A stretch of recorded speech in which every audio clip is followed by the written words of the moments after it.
இருக்கக்கூடிய அந்த ஆடு மாடுகளின் அந்த மாடுகளின் உரிமையை பற்றி இதோ முதல் முறையாக தமிழகத்தில் ஒரு கட்சி தலைவர் பேசுகிறார் என்றால் அது நமது அண்ணன் செந்தமிழன் சீமான் தான்.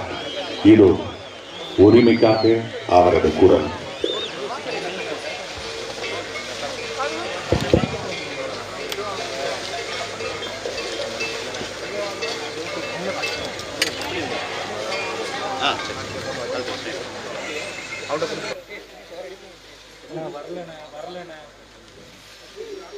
மேய்ச்சல் நிலம்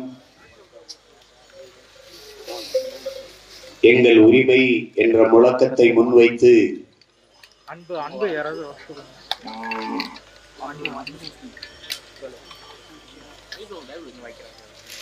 ஆடு மாடுகளின் மாநாடு இங்கே நடந்து கொண்டிருக்கிறது.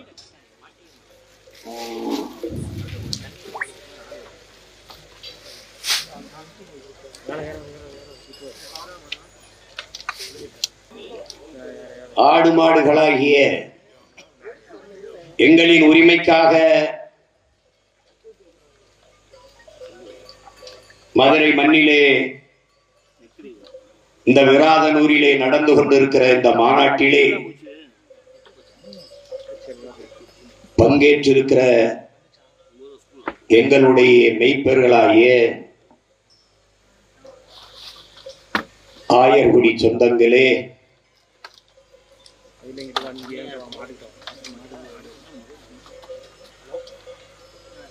இந்த மாநாட்டிலே பங்கேற்றிருக்கிற மதிப்புமிக்க பெருமக்களே, எல்லோருக்கும் வணக்கம்.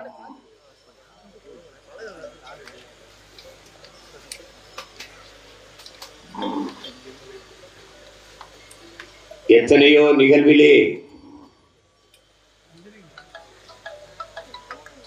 எவ்வளவோ கூட்டங்களிலே மாநாட்டிலே பேசிய நான் இந்த மாநாட்டிலே பேசுவதில் பெருமை மகிழ்ச்சியும் அடைகிறேன். தமிழர்கள் நாங்கள் மானுட நேயர்கள் மட்டுமல்ல, அதையும் தாண்டி உயிர்மை நேயர்கள். எங்களுடைய வள்ளுவ பெருமகனார் தந்தருளிய மறைமொழியிலே பிறப்பு ஒக்கும் எல்லா மனிதருக்கும் என்று பாடாது பிறப்புக்கும் எல்லா உயிருக்கும் என்றுதான் பாடினார். பகுத்துண்டு பல் உறவுகள் ஓம்புக என்று பாடாது பகுத்துண்டு பல் உயிர்கள் ஓம்புக என்றுதான் பாடினார். காக்கை குருவி எங்கள் சாதி, நீல் கடலும் மலையும் எங்கள் கூட்டம் என்றுதான் பெரும்பாவளன் பாட்டன் பாரதி பாடினார். வாடிய பயிரை கண்டபோதெல்லாம் வாடினேன் என்று பயிருக்கும் உயிர் இருக்கிறது என்று வாடி நின்ற வள்ளலார் பெருமக்களின் பெருமகனாரின் வாரிசுகள் நாங்கள்.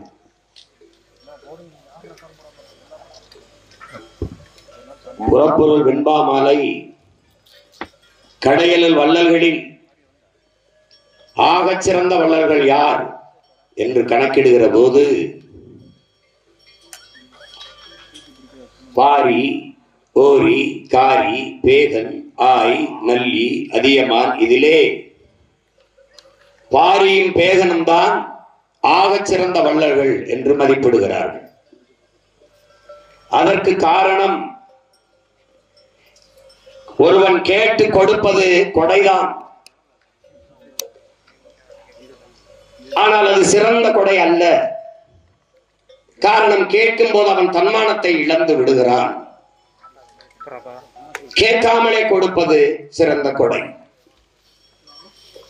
ஒருவன் முகம் வாடி இருந்தால் அவன் பசியோடு இருக்கிறான் என்பதை புரிந்து கொண்டு அவனுக்கு உணவளிப்பது ஒரு கொடை. ஆனால் அதையும் விட சிறந்த கொடை இருக்கிறது. அதுதான் கேட்கும் திறனற்ற உயிர்களுக்கு கொடுக்கிற கொடை. மயில் போர்வை வேண்டும் என்று பேகனிடத்தில் கேட்கவில்லை, ஆனால் கொடுத்தான். பாரி தேரை நிறுத்திவிட்டு செல் என்று முல்லைக்கொடி கேட்கவில்லை, பாரி தேரை நிறுத்திவிட்டு சென்றான். கேட்கும் திறனற்ற உயிர்களுக்கு கொடுத்ததாலேயே பாரியும் பேகனும் ஆகச் சிறந்த வள்ளல்களாக போற்றப்படுகிறார்கள். அந்த கேட்கும் திறனற்ற உயிர்களுக்கு போர்வையையும் தேரையும் கொடையாக கொடுத்த வள்ளலின் வாரிசுகள் இன்று பேசும் திறனற்ற உயிர்களுக்காக, ஆடு மாடுகளுக்காக, அவர்களின் உரிமைக்காக பேசுவதில் பெருமை அடைகிறேன். இங்கே முன்னாடி நிற்கிற ஆடு மாடு என்பது எங்களுடைய செல்வங்கள், எங்களுடைய வாழ்க்கையோடு, எங்கள் கலாச்சாரம் பண்பாட்டோடு இணைந்து வாழ்கிற போற்றத்தக்க உயிரினங்கள். என்னரும் தமிழ் பெருமக்களே, என்னிலும் இளைய என் தம்பி தங்கைகளே, கல் தோன்றி மண் தோன்றா காலத்தே வாளோடு முன் தோன்றிய மூத்த குடி தமிழ் குடி என்று சொல்வதெல்லாம் தமிழர்கள் இப்படித்தான் எப்போதும் பழம்பெருமையை பேசிக் கொண்டிருப்பார்கள் என்று நம்மை ஏளனம் பேசுவார்கள், கேலி பேசுவார்கள். மண் தோன்றுவதற்கு முன்பு இவர்கள் தோன்றிவிட்டார்களாம் என்றெல்லாம் கேலி பேசுவார்கள். கல் தோன்றி மண் தோன்றா காலத்தை என்றால் கல் தோன்றிவிட்டது, மலை தோன்றிவிட்டது, மண் தோன்றவில்லை, நிலம் தோன்றவில்லை. முதல் திணை குறிஞ்சி திணை, குறிஞ்சி நிலம், மலையும் மலை சார்ந்த இடமும். அங்கு வாழ்ந்த மக்கள் குறிஞ்சி நிலம் அதிகமாக, இங்கு குறிஞ்சி பூக்கள் அதிகமாக இருந்ததால் அந்த நிலத்திற்கு பெயர் பின்னாடி வந்த நமது முன்னவர்கள் குறிஞ்சி திணை, குறிஞ்சி நிலம் என்று பகுத்து வகுத்தார்கள். அங்கு வாழ்ந்த மக்கள் குன்றவர்கள் என்று அழைக்கப்பட்டார்கள். பிறகு காலப்போக்கில் இன் உச்சரிப்பு குன்றி குன்றி குன்றி குறவர்கள் என்று அழைக்கப்பட்டார்கள். ஆதி தமிழ்குடி, ஆதி தாய்க்குடி குறவர் குடிதான். அந்த குடியின் தலைவன், அந்த நிலத்தின் இறைவன் தான் நம்முடைய திருமுருக பெருமகனார். அங்கே ஆடு மாடுகளை விலங்குகளை வேட்டையாடி உண்டோம், கிழங்குகளை உண்டோம், பழங்களை உண்டோம். அங்கிருந்து மெதுவாக மெதுவாக நகர்ந்து கீழே இறங்கி வந்தோம். அடர்ந்த காடுகள், காடும் காடு சார்ந்த இடமும் அங்கு வாழத் தொடங்கினோம். அந்த நிலத்திலே முல்லைப்பூக்கள் அதிகமாக இருந்தால், சிறிய சிறிய முல்லைப்பூக்கள் அதிகமாக இருந்ததால் நமது முன்னவர்கள் அந்த நிலத்திற்கு பெயர் அந்த முல்லை திணை, முல்லை நிலம் என்று பெயரிட்டு அழைத்தார்கள். காடுகளில் இருந்து, மலையிலிருந்து நகர்ந்து வந்து காடுகளில் வாழத் தொடங்கிய நாம் வேட்டையாடி உண்ட விலங்குகளை ஏன் வளர்த்து உண்ணக்கூடாது என்ற முடிவை எடுக்கிறோம். அப்போது இந்த ஆடுகளை மாடுகளை நாம் வளர்க்க தொடங்குகிறோம். அந்த ஆடு மாடுகளை மேய்க்கிற நமக்கு பெயர் மேய்ப்பர்கள், ஆயர்கள் என்று அழைக்கப்படுகிறோம். இன்று வரை இறைமகன் இயேசுவை மேய்ப்பன் என்றுதான் சொல்லுகிறார்கள். இங்கே கூட ஆயர்கள், பிசப்புகளாம் ஆயர்கள் என்று அழைப்பதை இன்றும் வழக்கமாக இருக்கிறது.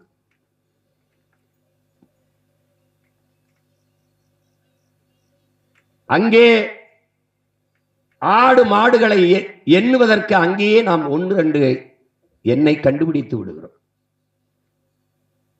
அதற்கு சான்றாக நம்முடைய மறையில் வள்ளுவ பெருமகனார் தன் குரலிலே எழுத்தன்ப ஏன எண்ணன்ப என்று பாடாது எண்ணன்ப ஏன எழுத்தன்ப இவ்விரண்டும் கண்ணன்ப வாழும் உயிருக்கு என்றுதான் பாடுகிறார். முதலில் எண்ணை வைத்து பாடுகிறார். எழுத்து தோன்றுவதற்கு முன்பே என் தோன்றி விடுகிறது, தோன்றிவிட்டது என்று சொல்கிறார். எண்களை கண்டுபிடித்து கொடுத்த இனம் ஆயர்குடி. ஆயர்குடி மக்கள் மேய்ப்பர்கள் தான். ஆடு மாடுகளை எண்ணுவதற்கு 1-2 கண்டுபிடித்த கூட்டம். இரண்டாவது பெரிய தாய்க்குடி ஆயர்கள், மேய்ப்பர்கள். கல் தோன்றிவிட்டது, குறிஞ்சி நிலம், மலை, மலை சார்ந்த இடம். காடு தோன்றிவிட்டது, இரண்டாவது இடம். நிலம் தோன்றவில்லை, மண் தோன்றவில்லை. இந்த காடும் காடு சார்ந்த இடத்திலே, முல்லை நிலத்திலே வாழ்ந்த நாம் அந்த குடிகளின் தலைவனை தேர்வு செய்தோம். ஆயர்குல தலைவன், அங்கே ஒரு தலைவனை தேர்வு செய்தோம். அவன் கையிலே ஒரு கோலை கொடுத்தோம். கோல், என் அன்பு சொந்தங்களே, கோ என்றால் பசு, கோ மாதா என்று நாம் அழைக்கிறோம்.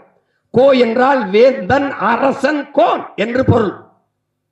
இளங்கோவன், இளைய அரசன், இளவரசன் என்று பொருள். இன்றும் நமது பெயர்கள் கோவேந்தன் என்றெல்லாம் வைத்துக் கொள்கிறோம். இந்த கோ அதிலிருந்து தான், கோ என்றால் பசு, அதிலிருந்து தான் ஆங்கில சொல் கவ் வருகிறது. கவ் என்றாலும் பசுதான் குறிக்கிறது.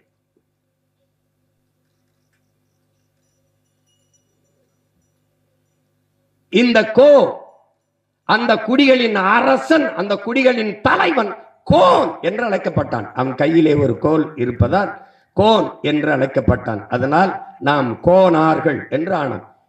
இன்றும் நமது வீர பெரும்பாட்டன் வீரன் அழகுமுத்து கோன் என்று அழைப்பதற்கு காரணம் மன்னன், அரசன் என்ற பொருளுக்கு. கோன் என்றால் அரசன், மன்னன், வேந்தன் என்று பொருள். இரண்டாவது தாய்க்குடி, ஆடு மாடுகளை மேய்த்த மேய்ப்பர் குடி, ஆயர் குடி, கோன். அந்த குடிதான் மானுட குலத்தின் இரண்டாவது பெரிய தாய்க்குடி. அங்கிருந்து கீழே இறங்கினோம். கீழே இறங்கி வந்து நிலமும் நிலம் சார்ந்த, வயலும் வயல் சார்ந்த இடமும் அங்கே வந்தோம். அங்கே மருத மரங்கள் அதிகமாக இருந்ததால் அந்த நிலத்திற்கு பெயர் மருத நிலம் என்று வந்தது. அங்கேதான் ஏன் நமக்கான உணவுப் பொருளை நாமளே விளை வைத்து உண்ணக்கூடாது என்ற முடிவெடுத்தோம். அங்கே ஆறை கண்டோம், நதியை கண்டோம், அங்கே நிலைத்து வாழலாம் என்ற முடிவெடுத்தோம். நகர்ந்து நகர்ந்து வந்த நாம் அந்த இடத்திலே தான் வேளாண்மை செய்ய தொடங்கினோம். வேளாண்மைக்காக நாம் இந்த மாடுகளை உழவுக்கு பயன்படுத்துறதுக்கு வயக்கினோம். திமிரி நிமிர்ந்து இருக்கிற திமிலோடு ஆற தழுவி தழுவி தழுவி காட்டு விலங்கான அவனை வீட்டு விலங்காக வயக்கினோம், மாற்றினோம். அவன் திமிரோடு ஆற தழுவி அன்பு கொண்டு தழுவி தழுவி அவனை நம்மோடு தன்மையப்படுத்தினோம்.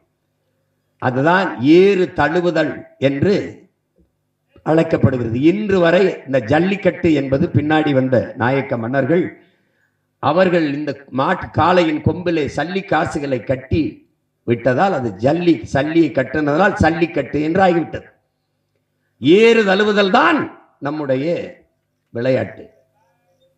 சங்க இலக்கியத்தில் இன்று வரை பார்க்கல் இருக்கு.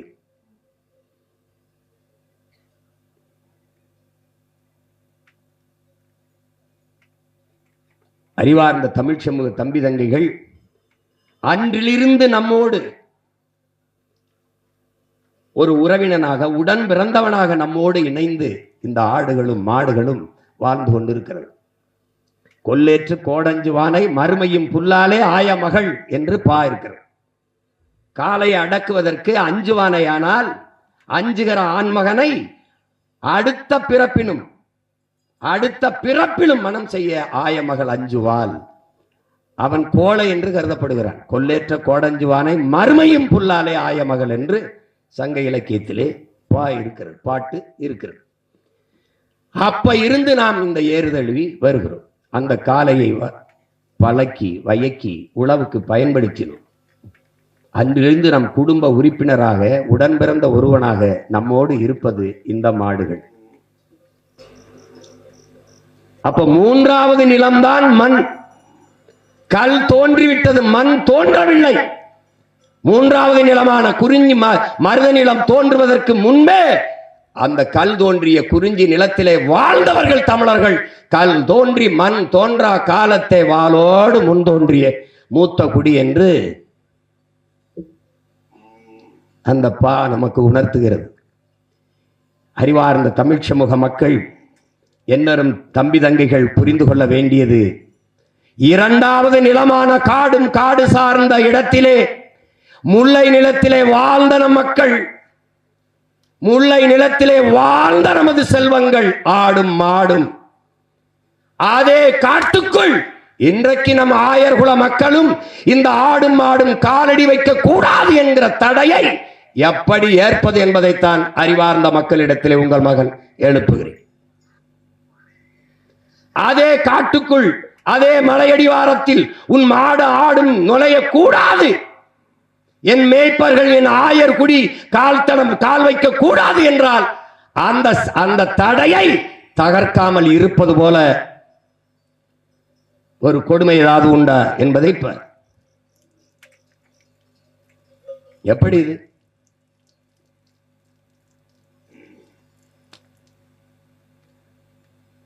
அதனால்தான் மேய்ச்சல் நிலம் எங்கள் உரிமை என்ற முழக்கத்தை வைத்து இந்த மாநாட்டை ஆடும் மாடும் நடத்தி கொண்டிருக்கிறது. அவர்களின் மன உணர்வை, அவர்களுக்குள் இருக்கிற என்ன ஓட்டத்தை உங்கள் மகன் உங்கள் முன்னால் எடுத்து வைக்கிறேன். அவர்களுடைய கேள்வி என்ன?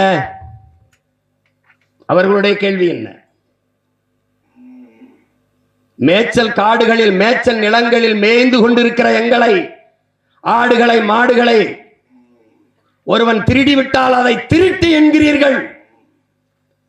ஆனால் எங்களிடம் இருந்த ஆடு மாடுகளிடம் இருந்து எங்கள் மேய்ச்சல் நிலத்தையே திருடுவதை எப்படி சொல்வது என்று கேள்வி எழுப்புகிறது.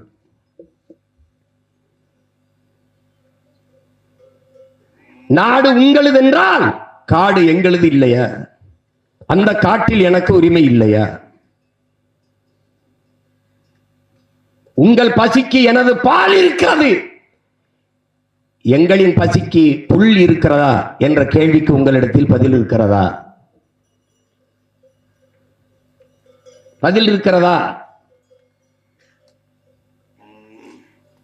நீங்கள் உங்கள் நாட்டிற்கு உழைத்து வரி கட்டுகிறீர்கள். நான் என் உயிரை கொடுத்து என் கையை கொடுக்கிறேன். நீங்கள் உழைத்து வரி கொடுக்கிறீர்கள் உங்கள் நாட்டின் வருவாய்க்கு, இந்த நாட்டின் வருவாய்க்கு. ஆனால் நாங்கள் உயிரை கொடுத்து எங்கள் கையை கொடுக்கிறோம். 2021-22 24,000 கோடி மாட்டுக்கறி ஏற்றுமதி இந்தியாவின் வருமானம். Beef export Hindustan is number 1 என்று நாட்டின் பிரதம அமைச்சர் பேசுவதை மனிதர்கள் நீங்கள் கேட்டிருக்க கூடும். 22-23 28,000 கோடி, 23-24 ஆண்டிலே 30,000 கோடி வருவாய் எங்களுடைய கரியை விற்று ரத்தத்தை உருக்கி பாலாக உங்களுக்கு கொடுக்கிறோம்.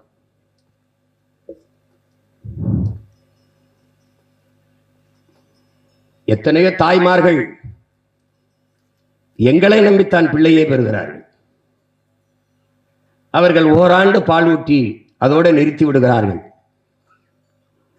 உனக்கு உயிர் போகிற நிலையில் உயிர் பால் ஊட்டினால் உன் தாய், உயிர் போகிற நிலையில் இறுதி பால் ஊட்டுவதும் நான் தான். பசுதான் கடைசி பால் உன் தாயின் மார்பிலிருந்து ஊற்றப்படுவதில்லை, என் உடன் பிறந்தானே. பசுவின் பாலைத்தான் ஊட்டுகிறார்கள். இறுதி பால் ஊட்டுகிற தாய் நம் முன்னாடி கூடி நிற்கிற இந்த பசுக்கள் தான் என்பதை அறிவார்ந்த தமிழ் சமூக மக்கள் புரிந்து கொள்ள வேண்டும்.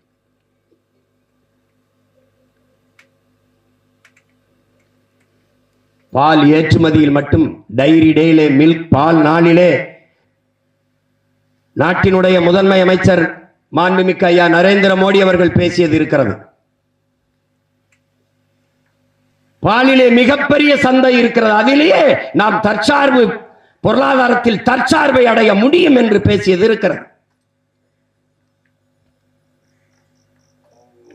13.5 லட்சம் கோடி பாலின் மூலம் வருவாய் ஈட்டப்படுகிறது. இந்தியாவிலே பாலின் சந்தை மதிப்பு, அதிலே தமிழ்நாட்டிலே 1,38,070 கோடி பாலின் சந்தை மதிப்பு.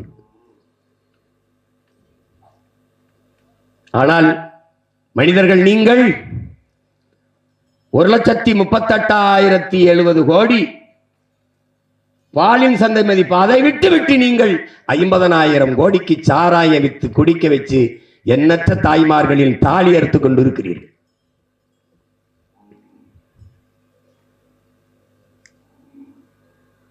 பொருளாதாரம் எங்கு இருக்கிறது என்று தெரியாத மூடர்களாக இருக்கிறீர்கள்.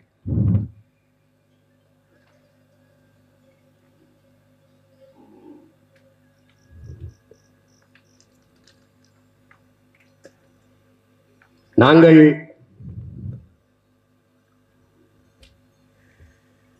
இங்கே ஆவின் பால் என்று உங்களுடைய அரசு விற்கிறது. பால்வளத்துறை என்று வைத்திருக்கிறது. கால்நடை துறை என்று வைத்திருக்கிறது. அதெல்லாம் எதற்காக வைத்திருக்கிறது? ஆவே இல்லாத, மாடுகளே இல்லாத மாட்டுப்பாலை எப்படி உங்களால் மக்களிடத்தில் ஏமாற்றி விற்க முடிகிறது? எப்படி விற்க முடிகிறது? கால்நடை துறை என்று வைத்திருக்கிறார்கள். அதற்கு வேற என்ன? கால்நடையை பற்றி கவலையப்படாத ஒரு துறைக்கு பேர் கால்நடை துறை என்றால் இது எப்படி நீங்கள் அறிவார்ந்த மனிதர்கள் ஏற்கிறீர்கள்? எப்படி ஏற்கிறீர்கள்? எப்படி ஏற்கிறீர்கள்?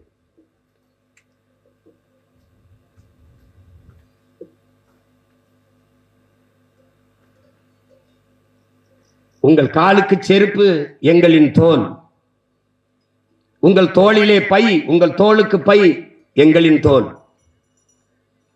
மழை பெய்யும் போது நனையாத உங்களுக்கு மேல் ஆடை எங்களின் தோல். எல்லாவற்றுக்கும் எங்களின் தோல் இருக்கிறது. எங்களுக்கு சாப்பிட ஒருபடி வைக்கோல் இருக்கிறது. அதை பற்றி நீங்கள் இன்றைக்காவது கவலைப்பட்டது உண்டா மனிதர்களே? இதெல்லாம் நான் பேசல. என் முன்னாடி நிற்கிறவர்களுடைய மனக்குரலை உங்கள் முன்னால் நான் எடுத்து வைக்கிறேன்.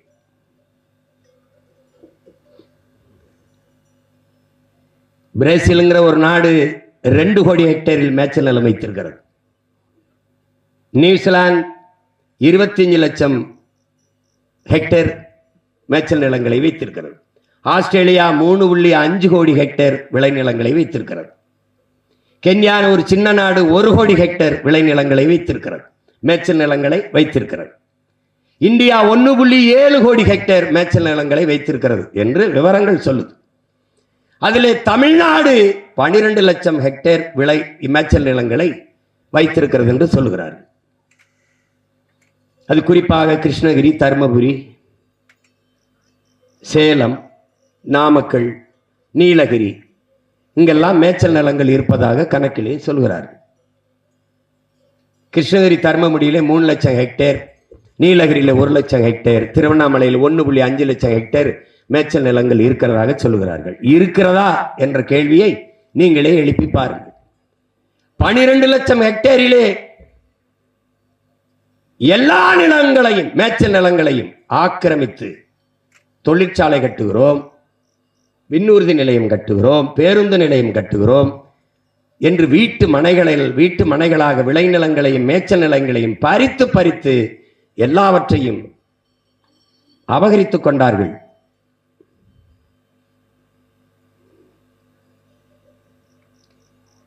உங்களுக்கு பால் வேண்டும், மோர் வேண்டும், தயிர் வேண்டும், நெய் வேண்டும், சீஸ் பாலாடை கட்டி வேண்டும், வெண்ணெய் வேண்டும். எல்லாவற்றையும் வக்கணையா திங்கிற வெண்ணெய்கள் நாங்கள் எதை திம்போம் என்று ஒரு தடவை கூட யோசிக்கிறது இல்லை. மேய்ச்சல் பெரம்போக்கு என்று பல லட்சக்கணக்கான ஏக்கர் நிலங்கள் இருந்தது. அத்தனை புறம்போக்குகளையும் இந்த புறம்போக்குகள் திருடிக் கொண்டதால் நாங்கள் இன்றைக்கு சுவரிலே ஒட்டுகிற சுவரொட்டியை திங்க வேண்டிய நிலைமை, போஸ்டரை திங்க வேண்டிய நிலைமை, நெகிழி, குளைமம்,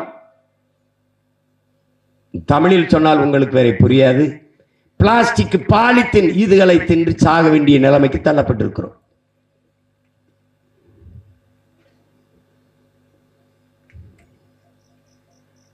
இதிலே 2009 இந்த மேகமலை பகுதியில் மலையடிவாரங்களில் எங்களுடைய மேய்ச்சல் இடங்களிலே அதை காப்பு காடுகள் என்று அறிவித்தார்கள். பிறகு 2011 வனவிலங்குகள் காப்பகம் என்று அறிவித்தார்கள், வனவிலங்கு சரணாலயம் என்று அறிவித்தார்கள்.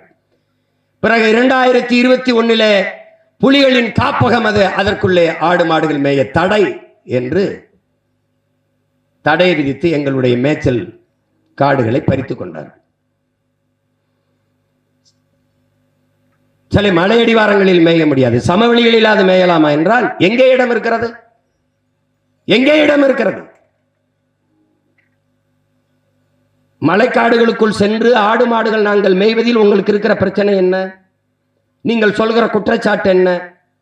அங்கே வளர்கிற இளம் செடிகளை ஆடு மாடுகள் தின்று விடுகிறது, நாங்கள் மேய்ந்து விடுகிறோம். சரி, அதனால் அங்கே நீர் உருவாகிறது, அருவி உருவாகிறது, தடைபடுகிறது. அங்கே நீரின் ஓட்டம், நீர் வரத்து தடைபடுகிறது. அதாவது ஆறு உருவாவது இடையூறாகிறது. அறிவார்ந்த மக்களிடத்திலே நாங்கள் எடுத்து வைக்கிற கேள்வி, இன்றுதான் நாங்கள் மலை அடிவாரத்தில் மேய தொடங்குகிறோமா? எத்தனாயிரம் ஆண்டுகளாக அந்த காட்டுக்குள் நாங்கள் மேய்ந்து கொண்டிருந்தோம். அப்போதெல்லாம் தடைபடாத அருவி, அப்போதெல்லாம் தடைபடாத நதியின் ஓட்டம் இப்போது எப்படி தடைபடுகிறது? திடீரென்று 21ஆம் ஆண்டுக்கு பிறகு எப்படி தடைபடுகிறது? இத்தனாயிரம் ஆண்டுகள் ஆதியில் நீங்கள் செய்த வேலையே எங்களை மேய்க்க தொடங்கியதுதான். அன்றிலிருந்து வராத இடையூர் இப்போது எப்படி வந்தது? இப்போது எப்படி வந்தது? அங்கே இருக்கிற சுனைகள் குட்டைகளில் போய் நாங்கள் தண்ணீரை குடிப்பதால் அது வனவிலங்குகள் குடிக்கிறதுக்கு அது இடையூறாகிறது. நாங்கள் அதிலே உள்ளே குதித்து கலக்கி விடுகிறோம் என்று. நாங்கள் என்ன நீச்சல் போட்டிக்கா செல்கிறோம்? அங்கே வைத்து குதித்து குதித்து விளையாடுகிறோமா? எந்த ஒரு தர்க்கமாவது, எந்த ஒரு வாதமாவது ஏற்புடையதாக இருக்கிறதா என்று பாருங்கள். வெளியிலே இருந்து உள்ளே மேய போகிற நாங்கள் இங்கே இருந்து நோயை கொண்டு போய் வனவிலங்குகளுக்கு, காட்டு விலங்குகளுக்கு பரப்பி விடுகிறோம் என்கிறார். எங்களால் உங்களுக்கு பரப்பப்பட்ட நோய் எத்தனை? குறிப்பாக கொரோனாய் நோய் வந்து செத்த ஆடு மாடுகள் எத்தனை எத்தனை? எந்த நோயை கொண்டு பரப்பினோம்? எந்த நோயை கொண்டு போய்? ஆரையும் அறிவையும் அவ்வளவு அக்கறையாக பாதுகாப்பவர்களா நீங்கள்? நொய்யல் ஆறு என்று ஒரு ஆறு இருக்கிறது, அந்த ஆறின் நிலை என்ன? சாக்கடை கழிவும் ஆலை கழிவையும் சாய கழிவையும் கொட்டி அந்த நதியவே சாகடித்து விட்டீர்கள். ஒரு வாய் தண்ணி ஆடு மாடுகள் நாங்கள் குடிக்க வாய்ப்பு இருக்கிறதா? இல்லை நீங்களாவது பயன்படுத்தும் நிலையிலே அந்த நதி இருக்கிறதா? நீங்கள் சொல்லுகிறது மேகமலையில் நாங்கள் இந்த மலையில் மேய்வதற்கு காரணம் வைகை நதி உருவாகிறதை தடைபடுத்துகிறோம் என்று. நதியை நீங்கள் நதியாக வைத்திருக்கிறீர்களா? வைகை ஆறு என்ற ஆறாக இருக்கிறதா? மதுரை மக்களின் சாக்கடை கழிவு ஓடுகிற காவாயாக இருக்கிறதா என்பதை அறிவார்ந்த மக்கள் நீங்களே சொல்லுங்கள். 32 ஆறையும் அதில் மண்ணள்ளி வித்து நாசம் பண்ணியது யார்? மலைகளை கல்குவாரி என்று வெட்டி, எம்சான் என்று வெட்டி நொறுக்கி தாயின் மாறை கரியாக பார்த்தவர்கள் யார்? ஐந்தறிவு கொண்ட மானிடர்களே, உங்களை பெற்ற தாயின் மார்பில் நீங்கள் மட்டும்தான் பால் குடிக்க முடியும், பால் குடிப்பீர்கள். ஆனால் பூமி தாயின் முளை மார்பிலே உலக உயிர்களின் தாய் அவள். உலக உயிர்களுக்காக பாலை சுரக்கிறாள் அருவியை. அது மனிதர்களுக்கு மட்டுமானது அல்ல. ஆடு மாடுகள், புல்லு பூண்டு, நாய் நரி கொக்கு காகம் குருவி தே பூச்சி வண்டு எல்லாவற்றுக்கும் பூமி தாயின் மார்பிலே இருந்து வருகிற பால் அருவி ஆறு. அதை உங்களுக்கு உடமையானது என்று கருதி மணலை அவலம்பித்து ஆரை சாகடித்தது யார்? அந்த நதி உங்களின் உடமையா? அது பூமி தாயின் ரத்த நாளங்கள் என்று அறியாத உங்களுக்கு ஆறாவது அறிவு என்ன மயத்துக்கு? எதற்காக உங்களுக்கு ஆறாவது அறிவு? மணலை அள்ளிவிட்டால் ஆறு மரணித்து விடும் என்கிற அடிப்படை அறிவு இல்லாத நீங்கள் உங்களுக்கு எதுக்கு அறிவியல், புவியியல், இயற்பியல், உயிரியல், வேதியியல் எல்லாம் எதற்காக எதற்காக படிக்கிறீர்கள்? உங்களிடத்தில் பதில் இருக்கிறதா? கல்குவாரி கல்குவாரி எம்சண்ட் என்று மலையை நொறுக்குகிறீர்களே. நாங்கள் உள்ளே போய் காடுகளுக்குள்ளே மலை அடிவாரங்களில் மேய்வதால் வனவிலங்குகளுக்கு பாதுகாப்பு இல்லாது போய் விடுகிறது என்று வனவிலங்குகள் மேலே அக்கறை வைத்து அதை பற்றி பாதுகாக்க துடிக்கிற பெருமக்களே, உங்களிடத்திலே எங்கள் கேள்வி, கல்குவாரியாக மலையை வெட்டி பிளக்கிற போது பல நூறு கிலோ எடை உள்ள வெடிமருந்துகளை வச்சு தகர்க்கிறீர்களே, அப்போது வனவிலங்குகளின் வாழ்க்கையை பற்றி பாதுகாக்க பற்றி கவலைப்படாத நீங்கள் எம்சான் என்று மலையை நொறுக்கி மணலாக்கி குவிக்கிறீர்களே, காசு காசு என்று. தாயின் மாலை கரியாக சமைத்து சாப்பிடலாம் என்று எண்ணுகிறவன் எவனாவது மனிதனாக இருக்க முடியுமா? உலக உயிர்களின் தாய் பூமி, அவளுடைய மார்பை அறுத்து காசாக்க நினைக்கிறவன் மனிதனாக இருக்க முடியுமா? இருக்க முடியுமா? 1 கிலோமீட்டர் 2 கிலோமீட்டருக்கு அங்க இருக்கிற வீடுகள் நீங்கள் வைத்து மலையை தகர்க்கிற வெடிகுண்டிலே வெடிமருந்திலே அந்த வீடுகள் பிளந்து நிற்கிறதே, மக்கள் போராடுகிறார்களே. அவ்வளவு பெரிய அதிர்வை காடுகுழுக்களை ஏற்படுத்துகிற போது அங்கே வாழ்கிற மிருகங்கள், விலங்குகள், சிங்கம், புலி, கரடி, நாய், நரி, கொக்கு என்னாகும் என்று கவலைப்படாத நீ. நாங்கள் மேய்வதால் வனவிலங்குகள் பாதுகாப்பு குறைந்துவிடும், அவர்கள் வாழ்க்கைக்கு பாதிப்பு வந்துவிடும் என்று பேசுவது பைத்தியக்காரத்தனமாக தெரியவில்லையா?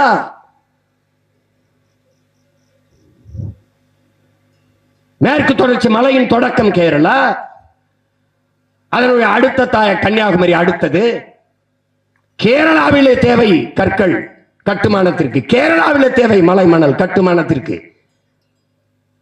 அவர்கள் மலையை தொடவில்லை. ஏன்? அவன் மண்ணை நேசிக்கிறான், அந்த மண்ணின் மகன் தலைவனாக இருக்கிறான், அவன் அதை தாயின் மாறாக பார்க்கிறான். அவனுக்கு துறைமுகம் கட்ட மணல், அவனுக்கு சாலை போட மணல், அவனுக்கு துறைமுகம் கட்ட கற்கள், அவனுக்கு கட்டடம் கட்ட கற்கள், அவனுக்கு கட்டடம் கட்ட மணல். அவன் மலையை பத்திரமாக வைத்துட்டு என் தாயின் முளையை கன்னியாகுமரியில் இருக்கிறானே, அனுமதி கொடுத்தவன் எவன்? அந்த மலையை கல்குவாரி என்று வெடிமருந்து வச்சு தகர்த்து நொறுக்கும் போது பாதிக்கப்படாத வனவிலங்குகளின் வாழ்க்கை நாங்கள் அடிவாரத்திலே மேய்கிற போது பாதிக்கப்பட்டு விடும் என்றால் யார் ஏற்பது? யார் ஏற்பது?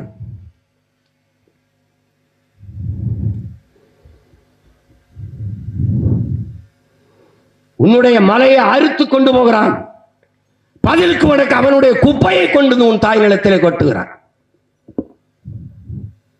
இதை சகித்துக் கொண்டிருக்கிற நீங்கள்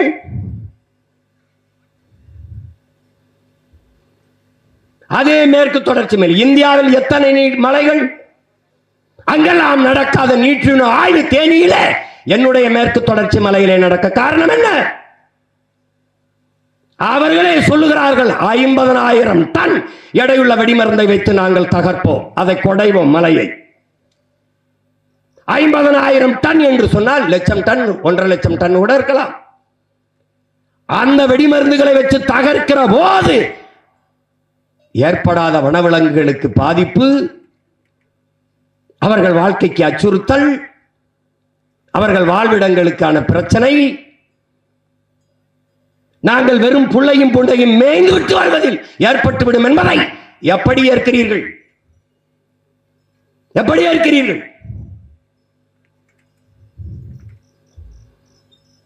கடைசி மூச்சு வரை கத்தி கத்தி சத்தான இயற்கை வேளாண் விஞ்ஞானி, ஒரு வேளாண் பேரறிஞன் உங்கள் நம்மாழ்வார். உணவு சங்கிலி, உயிர் தொடர்ச்சி, அதை கற்பித்துக் கொண்டே இருந்தானே, ஒன்றை ஒன்று சார்ந்து வாழ்கிற உணவு சங்கிலியை எப்படி மறந்தீர்கள்? காடுகளுக்கு நாங்கள் மேயும் போது எங்களை புலி திங்கும், சிங்கம் திங்கும் தெரிந்துதான் எங்கள் ஆயர்கள் அனுப்புகிறார்கள். அவர்களுக்கும் சேர்த்துத்தான் எங்களை மேய்க்கிறார்கள். காடு புலிகளுக்கும் யானைக்கும் சிங்கத்துக்கும் சொந்தம், எங்களுக்கு சொந்தம் இல்லையா? எதற்காக காட்டிலே வாழ்ந்த எங்களை வீட்டுக்கு ஓட்டி வந்தீர்கள்? வெக்கம் இருக்கிறதா? மானம் இருக்கிறதா? இந்த கேள்விக்கு உங்கள்கிட்ட பதில் இருக்கிறதா? நான் காட்டு விலங்கா வீட்டு விலங்கா? காட்டு விலங்கு என்னை வீட்டு விலங்காக ஆக்கினீர்கள். இன்று காடு எனக்கு சொந்தமில்லை என்றால் எப்படி ஏற்பது? சட்டம் என்கிறீர்கள். சட்டைக்கு உடலா, உடலுக்கு சட்டையா உலகத்தீரே? மக்களின் நலனுக்காக சட்டங்களும் திட்டங்களுமா, சட்டத்திற்காக மக்களா?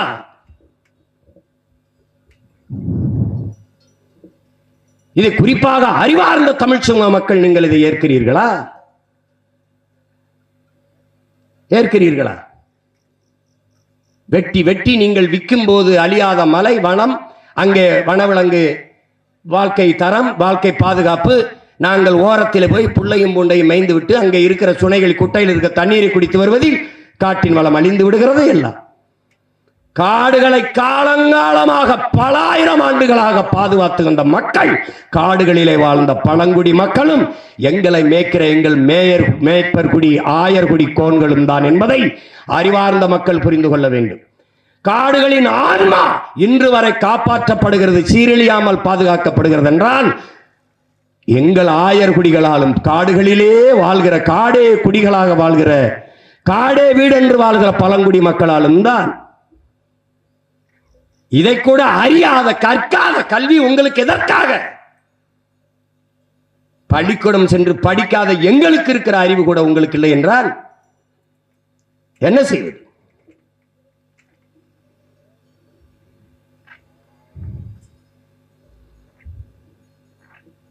அற்ப உயிர் என்று கருதுவது, எங்களை கேவலமாக பேசுவது.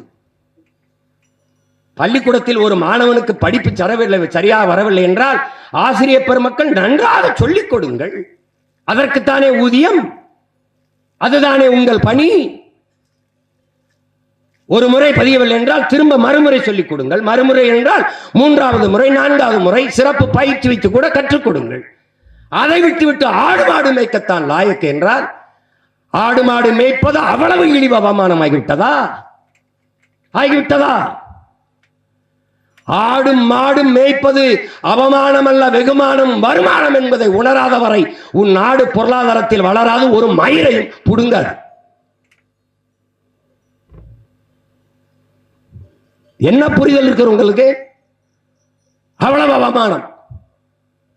ஆனால் வாரம் ஞாயிற்றுக்கிழமை ஆனால் கறிக்கடையில போய் நின்று 1/2 கிலோ கறி கொடுங்கள், எலும்பில்லாத நல்ல கறியாக கொடுங்கள், நெஞ்செலும்பு கறியாக கொடுங்கள். அதை எந்த நாக்கு கேட்கிறது? எங்கிருந்து வரும்? ஆடு மாடும் எங்கள் ஆயர்குடி மேய்க்கவில்லை என்றால் கரிபால் எங்கிருந்து வரும்? எங்கிருந்து வரும்? ஆடு மாடு மேய்க்க சொல்கிறார்கள். ஆடு மாடு அவ்வளவு அவமானமா? முல்லை நில தலைவன், ஆயர்குல தலைவன், முல்லை நில இறைவன் மாயோன் திருமாலும் பெருமாளும் கண்ணனும், கண்ணன் மேய்த்தது ஆடு மாடுகள். எங்களை கண்ணன், இறைவன் கண்ணன், பரமாத்மா கண்ணன் மேய்த்திருக்கிறார் எங்களை. இறை தூதர் நபிகள் நாயகம் மேய்த்திருக்கிறார் எங்களை. இறைமகன் இயேசுபிரான் மேய்த்திருக்கிறார் ஆடு மாடுகள் எங்களை. அப்படி என்றால் நீங்கள் ஆடு மாடுகளாகிய எங்களை கேவலப்படுத்துகிறீர்களா? பகவான் கிருஷ்ணரை அவமானப்படுத்துகிறீர்களா? அல்லது நபிகள் நாயகத்தை அவமானப்படுத்துகிறீர்களா? அல்லது இயேசுபிரானை அவமானப்படுத்துகிறீர்களா? அவ்வளவு இழிவாகிவிட்டதா? அவ்வளவு கேவலமானவர் என்றால் பால் குடிக்காதீர்கள், மோர் சாப்பிடாதீர்கள், குடிக்காதீர்கள், தயிர் திங்காதீர்கள், நெய் திங்காதீர்கள், வெண்ணெய் திங்காதீர்கள், கறி திங்காதீர்கள். அவ்வளவுதானே?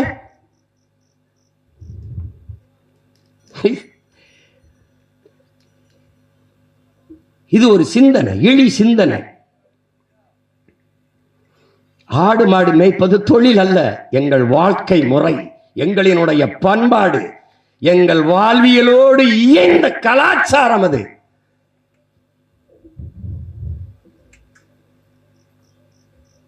அதை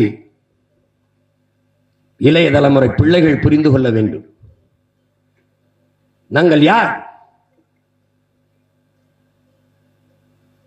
உங்களோடு, உங்கள் வாழ்க்கையோடு பிரிக்க முடியாது இணைந்த உயிர்கள் நாங்கள்.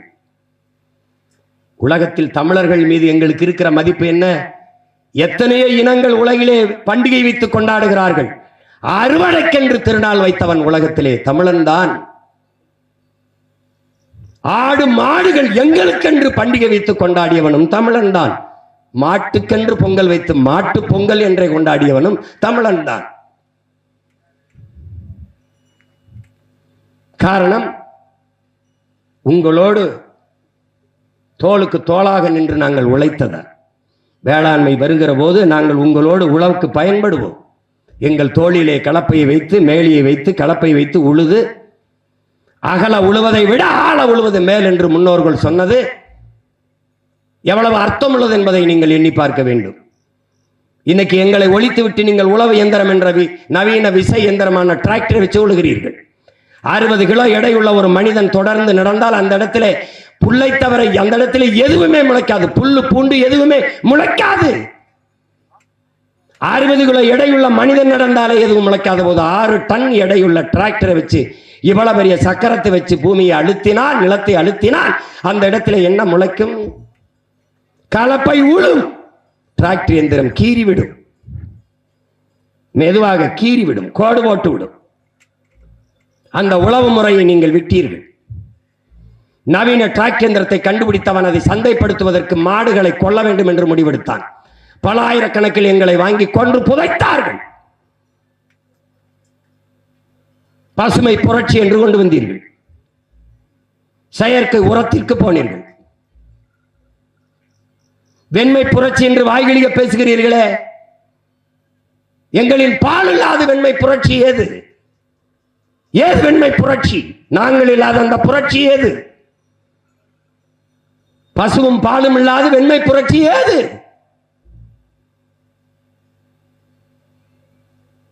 உங்களோடு நாங்கள் உழுதோம், பிறகு விதைத்து அதற்கு உரமிட்டீர்கள். எங்கள் சாணமும் ஆடுகளின் புழுக்கையும் உரமானது, இயற்கை உரமானது. நீங்கள் வெக்கமில்லாமல் சொல்கிறீர்கள், ஆங்கிலத்தில் ஆர்கானிக் ஃபுட் என்கிறீர்கள், இயற்கை விவசாயம் என்று வேளாண்மை என்கிறீர்கள், நஞ்சில்லாத உணவு என்கிறீர்கள், பாரம்பரிய உணவு என்கிறீர்கள்.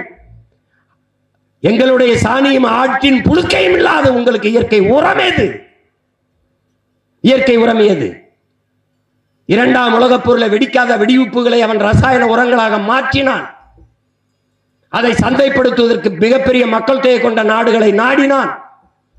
அங்கே வந்து வேளாண் கல்லூரிகளில் இருக்க பேராசிரியர் பெருமக்கள் வேளாண் கல்லூரி அணுகி இந்த ரசாயன உரத்தை சந்தைப்படுத்த தொடங்கினான். நம் பாரம்பரிய நெல் வகைகளாக இருக்கிற அந்த கருடஞ்சம்பா, மாப்பிள்ளை சம்பா, இது மாதிரி மிக உயர்ந்து நீண்டு வளர்கிற நெற்பயிர்களை எல்லாம் இந்த உரங்களை போட்ட பிறகு விளைச்சல் குறைந்து விட்டது. அப்போது நமது வேளாண்குடி மக்கள் முறையிட்டார்கள், என்னையா அவன் உரத்தை போட்டான ஒண்ணுமே விளையலை அப்படின்னு. அப்பனுடைய விதை தப்பா இருக்குது என்று அவன் ஒரு விதையை கொண்டு வந்தான். அதுதான் குட்டை வயிறான 5008, 5020 என்ற குட்டை பயிர்கள். அன்றைக்கு ஒரு ஆள் உயரத்துக்கு வளர்ந்து வளர்ந்து சாஞ்சி கிடந்தது. பருவக்காற்று எந்த பக்கம் வீசியதோ அந்த பக்கம், எந்த பக்கம் காற்றடித்தோ அந்த பக்கம் சாஞ்சி கிடந்தது. நாம் குனிந்து அறுத்தார்கள். அடி காட்டுக்கு, நுனி வீட்டுக்கு, அடி மாட்டுக்கு, நடு மாட்டுக்கு என்று ஒரு சொலவடை இருந்தது. அடி காட்டிலே உரமாக இருந்தது, நுனி வீட்டுக்கு வந்தது நெல், நடு எங்களுக்கு தீவனமாக இருந்தது வைக்கோல். அன்றைக்கு குனிந்து அறுத்தார்கள். இன்று வரப்புக்கு கீழே முட்டி போட்டு இருக்கிறார்கள். அடி இருக்கிறது, நுனி இருக்கிறது, நடு எங்கே? எங்களுக்கு தீவனமான வைக்கோல் எங்கே? இல்லை, ஒழித்தார்கள். ஒழித்தார்கள். வரப்புயர நீர் உயரும், நீர் உயர நெல் உயரும், நெல் உயர குடி உயரும், குடி உயர கோல் உயரும், கோல் உயர கோல் உயர்வான் என்று அவை வாடினார். ஆனால் வரப்பு இருக்கிறது, நீர் இருக்கிறதா? நீர் உயர்கிறதா? இல்லை. நீர் உயர்ந்தாலும் நெல் உயர்கிறதா? இல்லை. வரப்புக்கு கீழே, ஒரு அடிக்கு கீழே நெல் இருக்கிறது. காரணம், குட்டை பயிர், மாட்டுக்கு தீவனம் இல்லாமல் ஒழிக்க வேண்டும் என்பதற்காகவே உருவாக்கப்பட்ட விதை. ஏன் மாட்டை ஒழிக்க வேண்டும்? இந்த மாடுகள் நாங்கள் இருக்கிற வரை ரசாயன உரத்திற்கு நீங்கள் போக மாட்டீர்கள். எங்களுடைய மாட்டு சாணம், எருவும் ஆட்டு புழுக்கையும் இயற்கை உரங்கள். எங்களுடைய சாணத்தை, ஆட்டு புழுக்கையை நீங்கள் செடி பயிர் அதன் வேர்களை கொட்டுகிற போது நாங்கள் ஈரத்தை உறிஞ்சி குடித்து வைத்துக் கொள்ளுவோம். கொஞ்சம் தண்ணீர் பாய்ச்சினால் போதும்.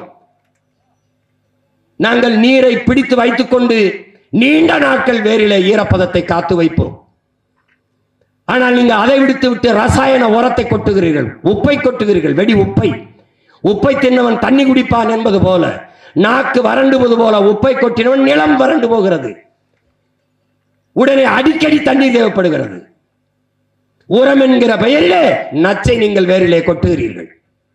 அந்த நச்சை கொட்டுவதால் என்ன? எங்களுடைய சாணமும் ஆட்டு புழுக்கையும் இருக்கும் போது பல லட்சக்கணக்கான, பல கோடிக்கணக்கான நுண்ணு உயிரிகள் அங்கே உருவாகிறது. அவை அந்த நீரை தங்களின் உணவு தேவைக்கு எடுத்து அதை பயிருக்கு உணவாக, செடிகளுக்கு உணவாக மாற்றி கொடுக்கிறது. அந்த இடத்திலே நீங்கள் ரசாயன வெடியை, உப்பை கொட்டும் போது, இந்த வேதி உப்பை கொட்டுகிற போது அந்த நுண்ணுயிர்கள் செத்து போகிறது. அதனால் நிலத்தின் வளம் கெட்டு போகிறது. உங்க மண் மலடாகி போகிறது. இதையெல்லாம் காலங்காலமாக உங்களோடு வாழ்ந்த உங்களுடைய பெரிய தகப்பன் இயற்கை வேளாண் பேரறிஞன் கத்தி கத்தி செத்தானே, காதிலே விழவில்லையா? விழவில்லையா? நஞ்சில்லா உணவு அதுவே நம் கனவு என்றான்.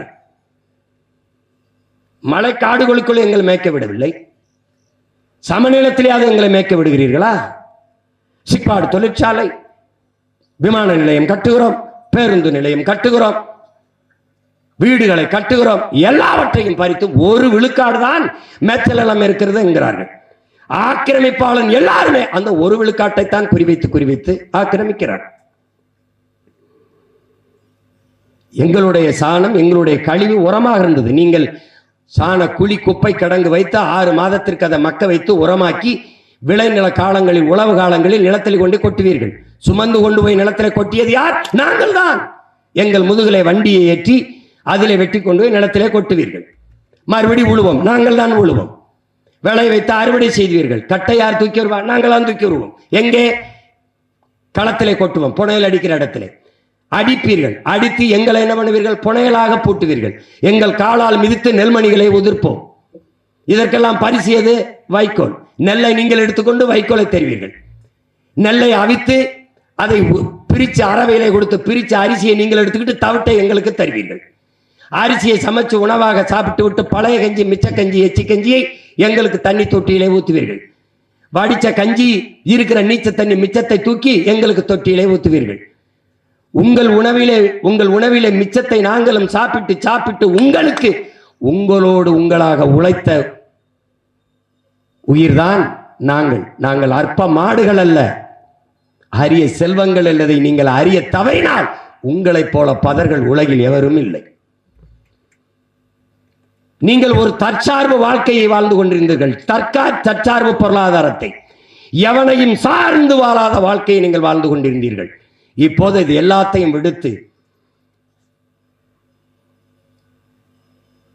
ஆடு மாடுகளை எங்களை கொன்று விட்டால் நாங்கள் இருக்கிற வரை நீங்கள் செயற்கை உரத்திற்கு செல்ல மாட்டீர்கள். அதனால் எங்களை அழிக்க வேண்டும், நாட்டு மாட்டு இனத்தையே ஒழிக்க வேண்டும். அதற்கு அவன் முதலில் போட்ட திட்டம் ஜல்லிக்கட்டுக்கு தடை. இந்த மாடுகள் இருக்கும் வரை நாட்டு பாட்டு இனப்பெருக்கம் தொடர்ந்து கொண்டே இருக்கும். இப்ப இந்த மாடுகளின் மீது, காளைகளின் மீது அக்கறை இருப்பது போல இதை வதை என்று சொல்லி இதை ஒழிக்க முடிவு பண்ணார். அதையும் போராடி தகர்த்தவர்கள் உங்கள் முன்னால் நின்று இவ்வளவு நேரம் பேசிக் கொண்டிருக்கிற இந்த மகன்தான். நாட்டு மாடு என்றால் அல்ல, நாட்டு மாட்டின் பால் A2 வகை, எருமை மாட்டு பாலின் A2 வகை, அது தாய்ப்பாலும் A2 வகை, மாட்டுப்பாலும் A2 வகை. நீங்கள் வைத்திருக்கிற சீமப்பசின் மாட்டு தரம் A1. பாலே இல்லாத ஒன்றை A1 என்று, நமக்கு 1 என்பது நம்பர் 1 என்பதா பிடிக்கும். அதனால் தரமற்றதை 1 என்றும் தரமானதை 2 என்றும் மாற்றி மண்டைக்கிலே ஏற்றினார்கள். இன்னும் முழுமையாக ஜல்லிக்கட்டுக்கு தடை நீங்கவில்லை. ஜல்லிக்கட்டுக்கு போராடிய பிள்ளைகளின் மீது போடப்பட்ட வழக்கு இன்று வரை நீக்கப்படவில்லை, அப்படியே இருக்கிறது.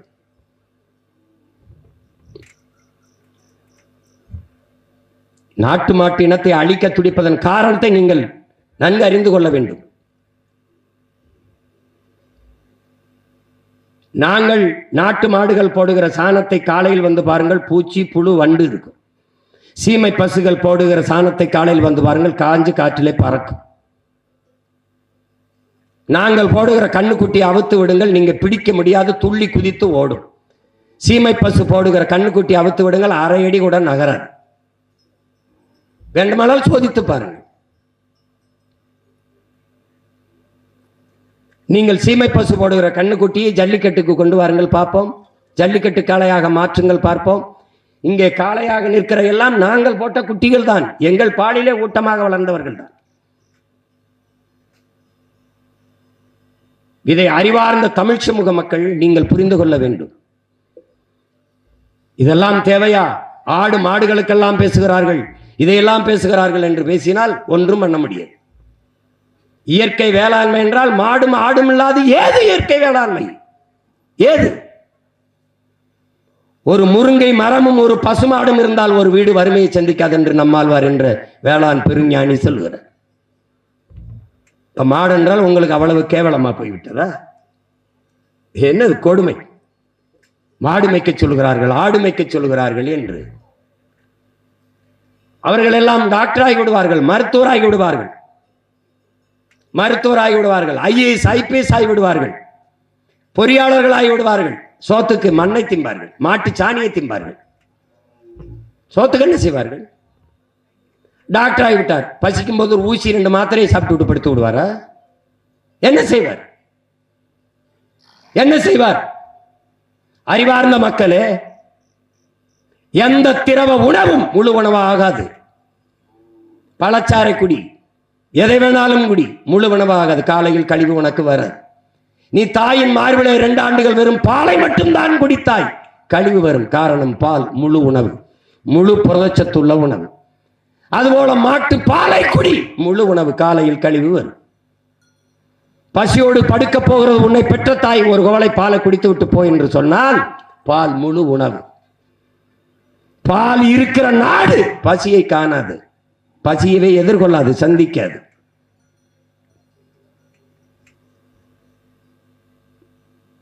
இதையெல்லாம் அறியாது நீங்கள் கற்று என்ன பயன்? நோய்பட்டு மருத்துவர் இடத்திலே போய், ஒரு நோயாளி இடத்திலே, டாக்டர் இடத்திலே போய் ஒரு நோயாளி உட்கார்ந்தால் அவர் கேட்பார், நீங்கள் பால் சாப்பிடுங்கள் என்பார், முட்டை சாப்பிடுங்கள் என்பார், கீரை சாப்பிடுங்கள் என்பார், காய்கறி சேர்த்துக் கொள்ளுங்கள் என்பார். அப்படி கூட சொல்ல மாட்டார். நீங்க மில்க் எடுத்துக்கிறீங்க, கொஞ்சம் எக் சாப்பிடுங்க, வெஜிடபிள்ஸ் நிறைய சேர்த்துக்கிறீங்க, கொஞ்சம் கீரை எடுத்துக்கிறீங்க அப்படின்னு. இதெல்லாம் எங்க இருந்து வரும்? எங்க இருந்து வரும்? டாக்டர் கோட்டுக்குள்ள இருந்து எடுத்து கொடுத்துருவாரு. எங்க ஆத்தால போய் காட்டுல விவசாயம் பார்க்கணும், என் ஆடு மாடு அவனோட சேர்ந்து உழைக்கணும், பால் வரணும்னா என் ஆள் மேய்க்கணும். இதெல்லாம் புரியாத ஒரு கூட்டத்திடத்திலே பேசி பயன் என்ன இருக்குது? பயன் என்ன இருக்கிறது? அறிவார்ந்த தமிழ் சமூக பிள்ளைகள் புரிந்து கொள்ள வேண்டும். ஒரு நாட்டிலே மருத்துவர்களுக்கு அதிக மதிப்பு இருக்கிறது என்றால் அந்த நாடு நோயுற்ற சமூகமாக, நோயுற்ற நாடாக, நோயாளிகளை அதிகம் கொண்ட நாடாக மாறிக்கொண்டிருக்கிறது என்று பொருள். ஒரு நாட்டிலே வழக்கறிஞர்களுக்கு, காவல்துறைக்கு, நீதிபதிக்கு அதிக மதிப்பு இருக்கிறது என்றால் அந்த நாடு குற்ற சமூகமாக, குற்றவாளிகளை அதிகமாக கொண்ட நாடாக மாறிக்கொண்டிருக்கிறது என்று பொருள். எந்த நாட்டிலே உணவளிக்கிற உழவர் குடி, உழவு இல்லை என்றால் உணவு இல்லை, உணவு இல்லை என்றால் உயிர்கள் இல்லை, உயிர்கள் இல்லை என்றால் உலகம் இல்லை. அதனால்தான் உங்கள் பிள்ளைகள் உழவை மீட்போம், உலகை காப்போம் என்ற முழக்கத்தை முன்வைத்தோம். இங்கே கூட உழவே தலை என்று எழுதி வைத்தோம். இந்த மாநாட்டை கூட எங்களின் உழவர் பாசறை தான் நடத்தி கொண்டிருக்கிறது. உழவர் குடி என்றைக்கு போற்றப்படுகிறானோ, சுழன்றும் ஏற்பினது உலகம், அதனால் உழந்தும் உழவே தலைங்கிறார். உழுதுண்டு வாழ்வாரே வாழ்வார், மற்றெல்லாம் தொழுதுண்டு பின் சொல்லுவருங்கிறான் வள்ளுவ பெருமகனார் தன் மறைமொழியிலே. உழுவார் உலகிற்காணி அக்தாச்சாது எழுவாரை எல்லாம் பொறுத்து. இருந்தோம்பி இல்வாழ்வதெல்லாம் விருந்தோம்பி வேளாண்மை செய்தற் பொருட்டு. உழவினார் கைமடங்கின் இல்லை, விளைவதும் விட்டேம் என்பார்க்கும் நிலை. பற்றற்று போன ஞானி துறவிகள் கூட உழவன் கைமடங்கி படுத்து விட்டால் வாழ முடியாது என்கிறான். அந்த உழவன் போற்றப்பட வேண்டும். ஒரு நாடு நல்ல நாடு என்றால் ஆசிரிய பெருங்குடி மக்கள் போற்றப்பட வேண்டும். எந்த நாட்டிலே உழவர் குடிக்கும் ஆசிரிய பெருமக்களுக்கு மதிப்பு இருக்கிறதோ அந்த நாடுதான் பசியின்றி நலமாக வாழ்கிறது, அறிவி பசி கொண்டு அடைகிறது. ஆசிரிய பெருமக்களை போற்றுகிற நாடு அறிவார்ந்த சமூகமாக வாழுது, வளர்கிறது என்று பொருள்.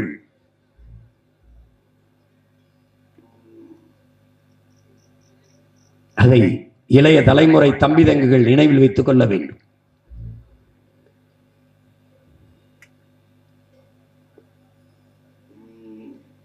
தற்சார்பு பொருளாதாரத்திலே, சிற்றூர்களின் பொருளாதாரத்திலே, கிராமப்புற பொருளாதாரத்திலே முழுமையான பங்கு வகிப்பது வேளாண்மை. வேளாண்மை சார்ந்த கால்நடை வளர்த்தல்.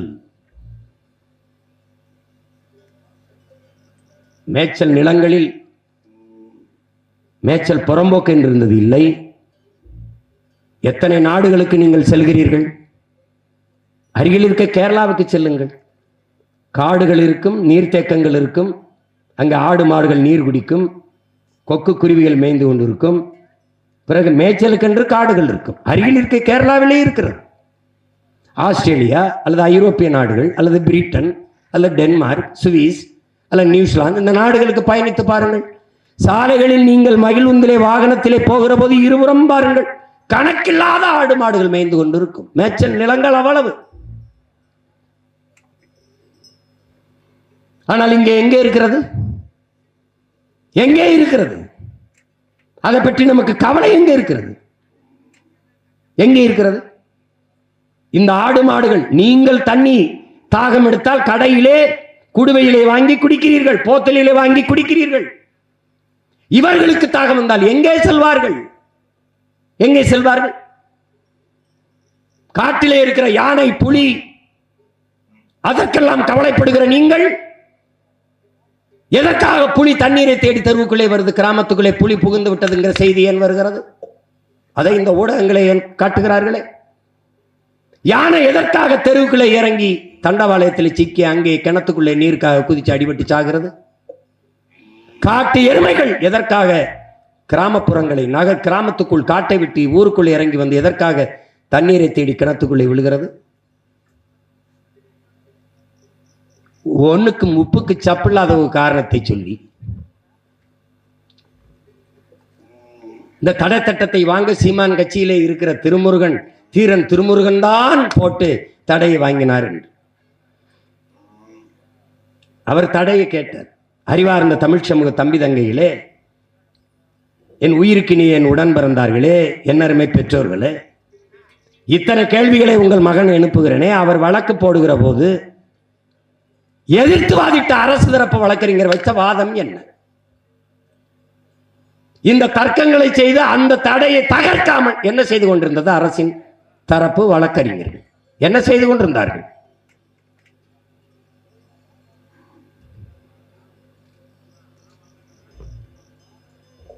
எல்லா மாநிலங்களிலும் மேய்ப்பதற்கான உரிமை பாதுகாக்கப்படுகிறது. அதுதான் தீர்மானமாக படித்த என்னுடைய தங்கை சத்யாதேவி அவர்கள் 2006ஆம் ஆண்டு இருந்த அந்த மேய்ச்சல் உரிமை எங்களுக்கு தரப்பட வேண்டும், 21 போட்ட அந்த தடையை நீக்க வேண்டும் என்பதுதான் எங்களுடைய கோரிக்கை.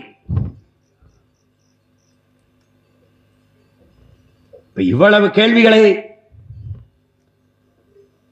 எடுத்து வைத்து நாங்கள் வாதிட்ட பிறகும் எங்களுடைய மேய்ச்சல் நிலத்தை பற்றி உங்களுக்கு கவலை இல்லை என்றால் அதை பற்றி பேசி பயனில்லை.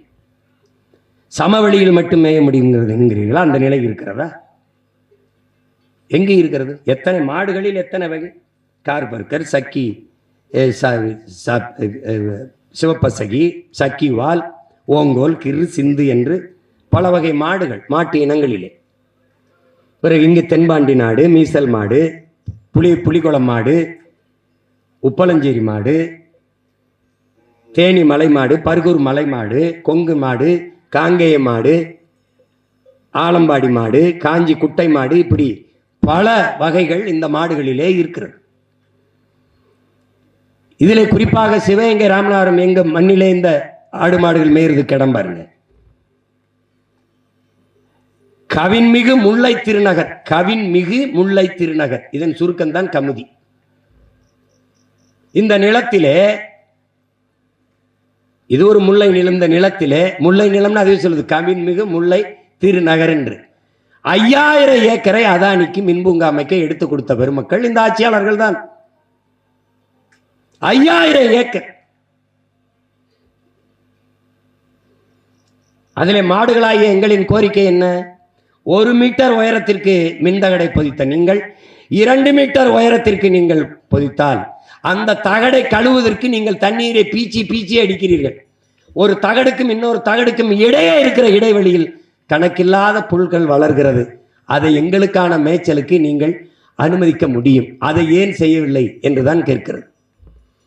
இப்ப மாடுகளாகிய எங்களுக்கு இருக்கிற அறிவு மனிதர்களாகிய உங்களுக்கு ஏன் இல்லை?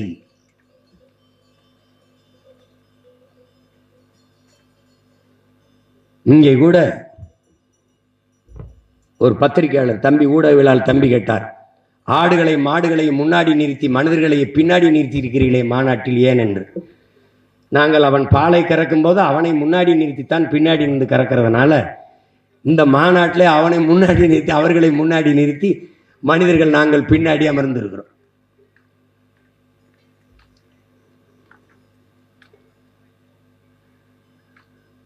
அதனால் இங்கே கட்டியிருக்கிற எருமை மாட்டுக்கு ஒரு வருத்தம் இருக்கிறது. நாட்டுக்குள்ள எந்த அயோக்கிய பேர் திருட்டு பய கேவலம் கட்டவை எவனா இருந்தாலும் எம்பேரே சொல்லி திட்டுகிறீர்கள். அவ்வளவு கேவலமானவனா நான் என்பதுதான் அவருடைய வேதனை. நானும் அவர்களும் ஒன்றா?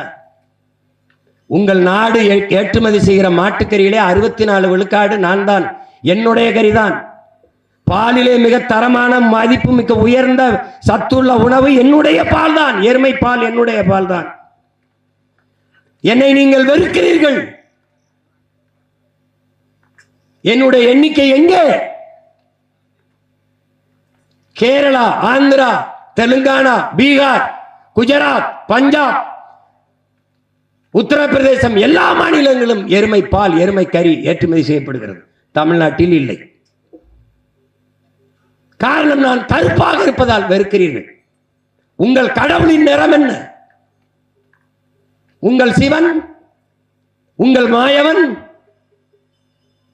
உங்கள் திருமால் பெருமாள். மால் என்றால் கருப்பு. வணங்குகிற தெய்வத்தை மதிப்போடு அழைக்க வேண்டும் என்பதற்காக திரு பெரு என்று அழைத்து திருமால் பெருமாள் என்று அழைத்து வணங்குகிறீர்கள். அந்த திருமாலின் நிறம் என்ன? உங்கள் சிவனின் நிறம் என்ன? உங்கள் முருகனின் நிறம் என்ன? நீங்கள் வணங்குகிற கடவுளின் நிறத்தில் தானே நான் இருக்கிறேன். அவர்களை வணங்கி என்னை வெறுக்க காரணம் என்ன? காரணம் என்ன? எருமை என்று என்னை இழிவாக சொல்ல உங்களுக்கு இதில் எந்த எருமைக்கு தகுதி இருக்கிறது? உங்களில் யார் எனக்கு இணையானவர்கள் சொல்லுங்கள். எருமை என்றால் வலிமை என்று பொருள். ஒரு முரட்டு மகனை பார்க்கிறது தள்ளி நில்லடா எருமை என்று சொல்கிறீர்கள். அப்படி என்றால் என்ன பொருள்? அவன் வலிமையானவன் என்று பொருள்.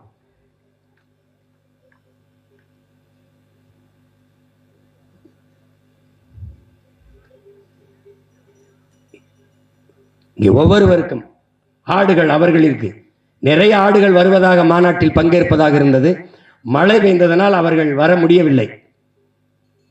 ஆனால் எல்லோருக்குமான மன உணர்வு கேள்வி இதுதான். எந்த விருந்தில் எங்கள் கறி இல்லாத நீங்கள் இருக்கிறீர்கள்? பிரியாணி என்றால் எச்சி ஊற வந்து உண்கிறீர்கள் இலையில் போட்டு. பிரியாணி என்றால் எங்களுடைய கறி இல்லாத உங்களுக்கு எந்த விருந்து இருக்கிறது? எலும்பில்லாத சுக்கா வேண்டும் என்று பக்காவா கேட்டு திங்கிறீர்களே. நாங்கள் எதை உண்போம் என்று என்றைக்காவது சிந்தித்து பார்த்திருக்கிறீர்களா? தமிழ்நாட்டு மக்களே, தமிழர்களே, உங்களுக்கு கறி எங்கிருந்து வருகிறது? ஆந்திராவில் இருந்து. உங்களுக்கு பால் எங்கிருந்து வருகிறது? ஆந்திரா, ராஜஸ்தானில் இருந்து. இன்னைக்கு அமுல் என்று உங்கள் குஜராத்தில் இருந்து பால் வருகிறது. ஏன்? நீங்கள் ஆடு மாடு வளர்ப்பதை அவமானம் என்று கருதினீர்கள். அப்புறம் எதற்காக நீங்கள் கருதுகிறீர்கள்? பால் அருந்துகிறீர்கள், நெய், தயிர், வெண்ணெய் இதெல்லாம் உண்கிறீர்கள். எதற்காக? ஆடு மாடு வளர்ப்பதை அரசு பணியாக்கும் என்றால் சிரிக்கிறீர்கள். இந்த மண்ணிலே ஒரு மகத்தான தலைவன் இருந்தான், காமராஜர் என்று. அவன் மாதவரத்திலே பால் பண்ணை கொண்டு வந்தான். அங்கு வேலை பார்த்த எல்லாரும் அரசு வேலை தானே பார்த்தீர்கள். அப்போது ஆடு மாடு வளர்த்தா அது என்ன பால் விற்கிறதுக்கு நாங்கள் வரமாட்டோம் என்று. டாஸ்மார்க்கில் சாராயம் ஊத்தி கொடுக்கிற, சரக்கு ஊத்தி கொடுக்கிற வேலையை அரசு வேலை என்று பார்க்கிற நீங்கள் உலகத்திற்கு உணவு கொடுக்கிற, பால் கொடுக்கிற, கறி கொடுக்கிற எங்களை வளர்ப்பது அவமானம் என்று நினைக்கிறீர்கள். எவ்வளவு பெரிய கொடுமை! ஆடு மாடுகள் எங்களுக்கு வைத்தியம் செய்கிற மருத்துவர், விலங்கியல் மருத்துவர் அரசு மருத்துவராக இருக்கலாம். ஆனால் ஆடு மாடு மேய்க்கிற எங்கள் மேய்ப்பர்கள் அரசு பணியாளர்களாக, அரசு ஊழியர்களாக இருக்கக்கூடாது என்றால் எப்படிப்பட்ட மனநிலை உங்களுடையது? எப்படிப்பட்ட மனநிலை? பொறியியல் படிக்க வேண்டும் என்கிற படித்துவிட்டு தமிழ்நாட்டு சட்டசபையிலே படித்தது இருக்கிறது. 400 பேர் வாயில் காவலர் வேலைக்கு விண்ணப்பித்திருக்கிறார்கள் என்று, வாட்ச்மேன் வேலைக்கு. சந்தேகம் இருந்தால் செய்தி பதிவில் இருக்குது, போட்டு பாருங்கள். பல லட்சக்கணக்கானவர் வேலையின்றி வீதியிலே திரிகிறார்கள். தகுதி தேர்வு எழுதிவிட்டு தேர்ச்சி பெற்று 14,000 ஆசிரியர்கள் பணி நியமனத்திற்கு காத்துக் கொண்டிருக்கிறார்கள். பகுதி நேர ஆசிரியர்கள் பணி நிரந்தரத்திற்கு காத்துக் கொண்டிருக்கிறார்கள்.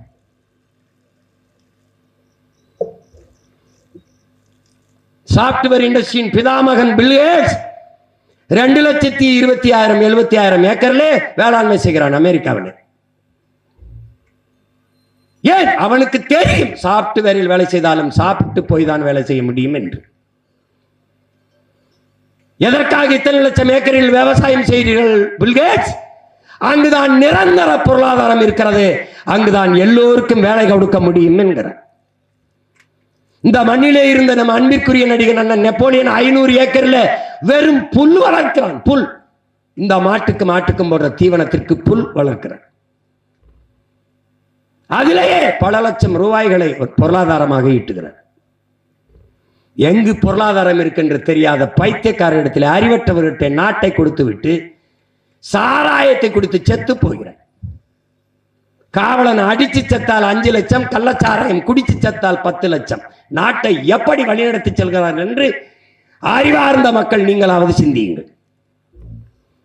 மேய்ச்சல் காட்டை எங்கள்கிட்ட கொடுங்கள். இல்லை என்றால் ஓட்டுரிமை இருந்தால்தான் மதிப்பீர்கள் என்றால் எங்களுக்கு ஓட்டுரிமை கொடுங்கள். இதுதான் ஆடும் மாடுகளும் நமக்கு வைக்கிற கோரிக்கை. உங்களால் நல்ல தலைவர்களை தேர்வு செய்ய முடியவில்லை, எங்களுக்கு ஓட்டுரிமை கொடுங்கள். அப்ப நாங்களாவது நல்ல தலைவர்களை தேர்வு செய்கிறோம் என்பதுதான் ஆடு மாடுகளும் இந்த மாநாட்டில் முன்வைக்கிற கோரிக்கை. அறிவார்ந்த தமிழ் சமூக மக்கள், ஆடு மாடுகளும் அற்ப உயிர்கள் என்று கருதி விடாதீர்கள். கேடில் வெளிச்செல்வம் கல்வி ஒருவருக்கு மாடல்ல மற்றவை என்று வள்ளுவ பெருமகனார் பாடியது. எங்களுடைய தந்தை, எங்களுடைய பெரிய தகப்பன் நம்மாழ்வார். ஏன் எங்களுக்கு அவன் பெரிய தகப்பன்? என் தந்தை, என் அப்பன் என்னை பெற்றான், என்னை காத்தான். என் பெரிய தகப்பன் நம்மாழ்வார் இந்த மண்ணை பெற்றான், மண்ணை காத்தான். அதனால் அவன் எங்களுக்கு பெரிய தகப்பன். இயற்கை வேளாண் பேரறிஞன். தமிழ்நாட்டிலே அந்த தகப்பனை ஒவ்வொரு இடத்திலும் கொண்டு போய் சேர்த்துக் கொண்டிருக்கிற பிள்ளைகள் நாங்கள். அவன் சொல்லுகிறான், வள்ளுவ பெருமகன், நம் மூதாதை, கல்விதான் மானுடனுக்கு செல்வம். கல்விதான், கல்வி ஒருவருக்கு, கேடில் விழிச்செல்வம் கல்வி ஒருவருக்கு. முடிச்சிட்டான், அதான்டா செல்வம். ஆனால் மாடும் செல்வம். அதனால வீட்டுக்கு வர்ற பெண்ணை செல்வ மகள் என்பதால் மாட்டு பெண் என்று அழைக்கிறது காரணம். மாடு என்றாலே செல்வம் என்று பொருள். மாடு என்ற சொல்லுக்கு செல்வம் என்று பொருள். மாடு மாடல்ல, செல்வம். நம் வாழ்க்கையலோடு, நம் வாழ்வியலோடு, நம் கலாச்சாரம் பண்பாட்டோடு இணைந்து இருக்கிற ஈடு இணையற்ற உயிர்கள் தான் இந்த ஆடு மாடும் என்பதை எண்ணரும் தம்பி தங்கைகள், இளைய தலைமுறை தமிழ் பிள்ளைகள் மறந்துவிடக்கூடாது. எதற்காக இவ்வளவு நேரம் பேசிக் கொண்டிருக்கிறோம்? அவன் என் பாட்டன், என் தாத்தன், என் அப்பன், அவர் என் அண்ணன் நம்மோடு உழைத்து நமக்கு உணவை தந்தான். நம் நெல்லுக்கும் செடிக்கும் எல்லாற்றுக்கும் உரத்தை தந்தான். நம் தாய் நமக்கு ஓரிரு ஆண்டுகள் பால் ஊட்டினால் இன்று வரை நம்முடைய பசு மாதா, பசு தாய், கோ மாதா நமக்கு பால் ஊட்டி கொண்டிருக்கிறார். அந்த தாய்க்கு நாம் செய்ய வேண்டிய கடமைக்காகத்தான் அவளுக்காக, அவளுடைய மேய்ச்சலுக்காக நிலம் வேண்டும் என்று நாம் போராடி கொண்டிருக்கிறோம்.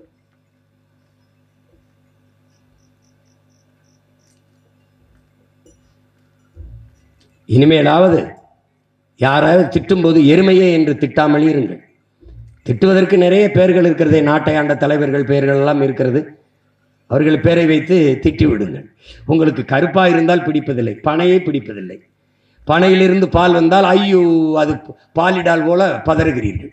டாஸ்மார்க் விற்கிற சரக்கு கோயில் தீர்த்தம் போல விழுந்து குடிக்கிறீர்கள். உங்களை என்ன சொல்வதென்று தெரியவில்லை. இந்த மாடுகள் நீரை குடித்து விட்டு புல்லை தின்று விட்டு பாலை கறக்கிறது. பனை நீரை குடித்து விட்டு பாலை கறக்கிறது. இது பசும்பால், அது பனம்பால். That's all your honour. அவ்வளவுதான். கல் மது என்றால் அரசின் டாஸ்மார்க் கடையிலே விற்கிற சாராயத்திற்கு பெயர் என்ன? அதான் கேள்வி. அதற்கு பெயர் என்ன? அதற்கு பெயர் என்ன? இவர்கள் நம்மளோடு தர்க்கத்திலே வாதிட்டு வெல்ல வரமாட்டார்கள், மோத வரமாட்டார்கள். வாதத்தில் தோற்பவன் அவதூறை கையில் எடுப்பான் என்பார்கள். இவர்கள் அவதூறை கையில் எடுப்பார்கள். இப்போது இவர்கள் பேசுகிற பேச்சென்ன? இதெல்லாம் தேவையா? ஆடு மாடுகளுக்கெல்லாம் மாநாடு தேவையா? நாம் பிஜேபி வந்துவிடக் கூடாது என்று மோதி கொண்டிருக்கும் போது, சண்டை போட்டுக் கொண்டிருக்கும் போது ஆடு மாடுகள் மாநாடு தேவையா? யாரு சண்டை போடுறா? திமுக. எதுக்கு? பிஜேபி உள்ள வரக்கூடாதுங்கிறதுக்கு. இந்த ஈடி ரைடு வரும்போது ஓடி போனது யாரு? நம்மளா பிஜேபி இவங்களா? ஈடி ரைடு வந்தபோது எதிர்த்து போராடி நிறுத்தினீர்களா, இல்ல நேர போய் பார்த்து கெஞ்சி கொஞ்சி நிறுத்தினீர்களா? ரைடு வந்தாரு தெரியுது, வந்தாங்க தெரியுது. அமலாக்கத்துறை சோதனை வந்தது, ஈடி ரைடு வந்தது. என்ன ஆனது? ஏன் அப்படி சத்தமெல்லாம் நின்றுச்சு? இடையில் நடந்தது என்ன? எல்லாரும் கேட்டுப்பாரு. இன்னும் இவர்கள் நம்ப சொல்லுகிறார்கள் நாங்கள் பிஜேபியை வரவிடாமல் எதிர்க்கிறோம். எங்கே இருக்கிறது பிஜேபி? எங்கே இருக்கிறது? திமுகவோடு பல கட்சிகள் கூட்டணி வைத்திருக்கிற போது அதிமுகவோட அது ஒரு கட்சியா ஓரத்தில் நிக்குது. அது வந்துரும். இது ஒரு கண்ணுக்கு தெரியாத எதிரி அடிக்க ஊரை திரட்டி ஓடின கதையா இவங்க 60 இதே பூச்சாண்டியை காட்டிக்கொண்டே இருக்கிறார்.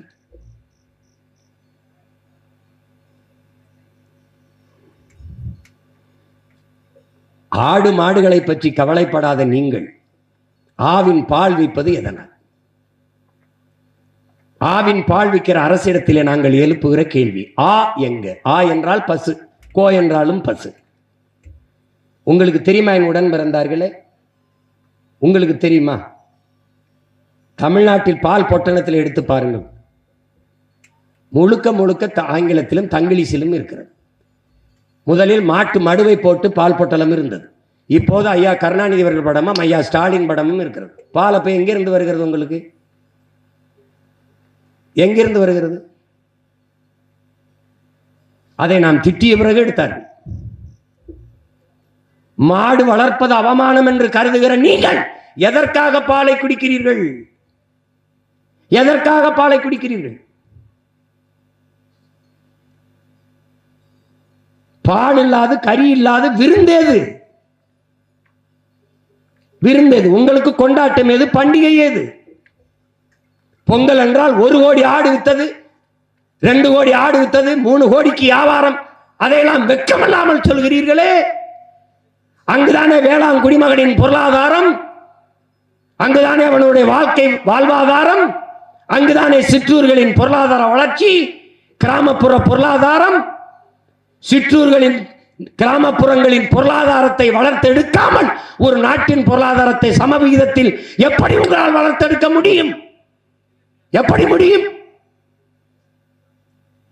வேளாண்மை செய்வது இழிவு, ஆடு மாடு வளர்த்தல் இழிவு, நாட்டுக்கோழி வளர்த்தல், பட்டுப்பூச்சி வளர்த்தல், நெசவு செய்தல் எல்லாம் இழிவு, மீன் பிடித்தல் இழிவு, ஆடு மாடு வளர்த்தல் அது குலத்தொழில், பனை ஏறுதல் அது குலத்தொழில், மீன் பிடித்தல் அது குலத்தொழில், நெசவு செய்தல் அது குலத்தொழில் என்று சொல்கிற அவனை பார்த்து நான் கேட்கிறேன், உன் குலத்தொழில் எது? உட்கார்ந்து தின்ட்டு சாகிறதாடா யோக்கிய பயலே, உன் குலத்தொழில் எது? இது தொழிலடா, என் பண்பாடடா, என் கலாச்சாரமடா, என் வாழ்வியல் முறை, வாழ்க்கை முறை. உயிர் வளர்க்கும் உயிர் காக்கும் உணவை கொடுப்பவன் உழவன், அவன் உயிரை காப்பவன். உடையை கொடுத்து மானத்தை காப்பவன் நெசவாளன். இவன் இருவரும் மனிதர்களோட தெய்வங்கள், தெய்வத்தின் தொழிலை செய்பவர்கள்.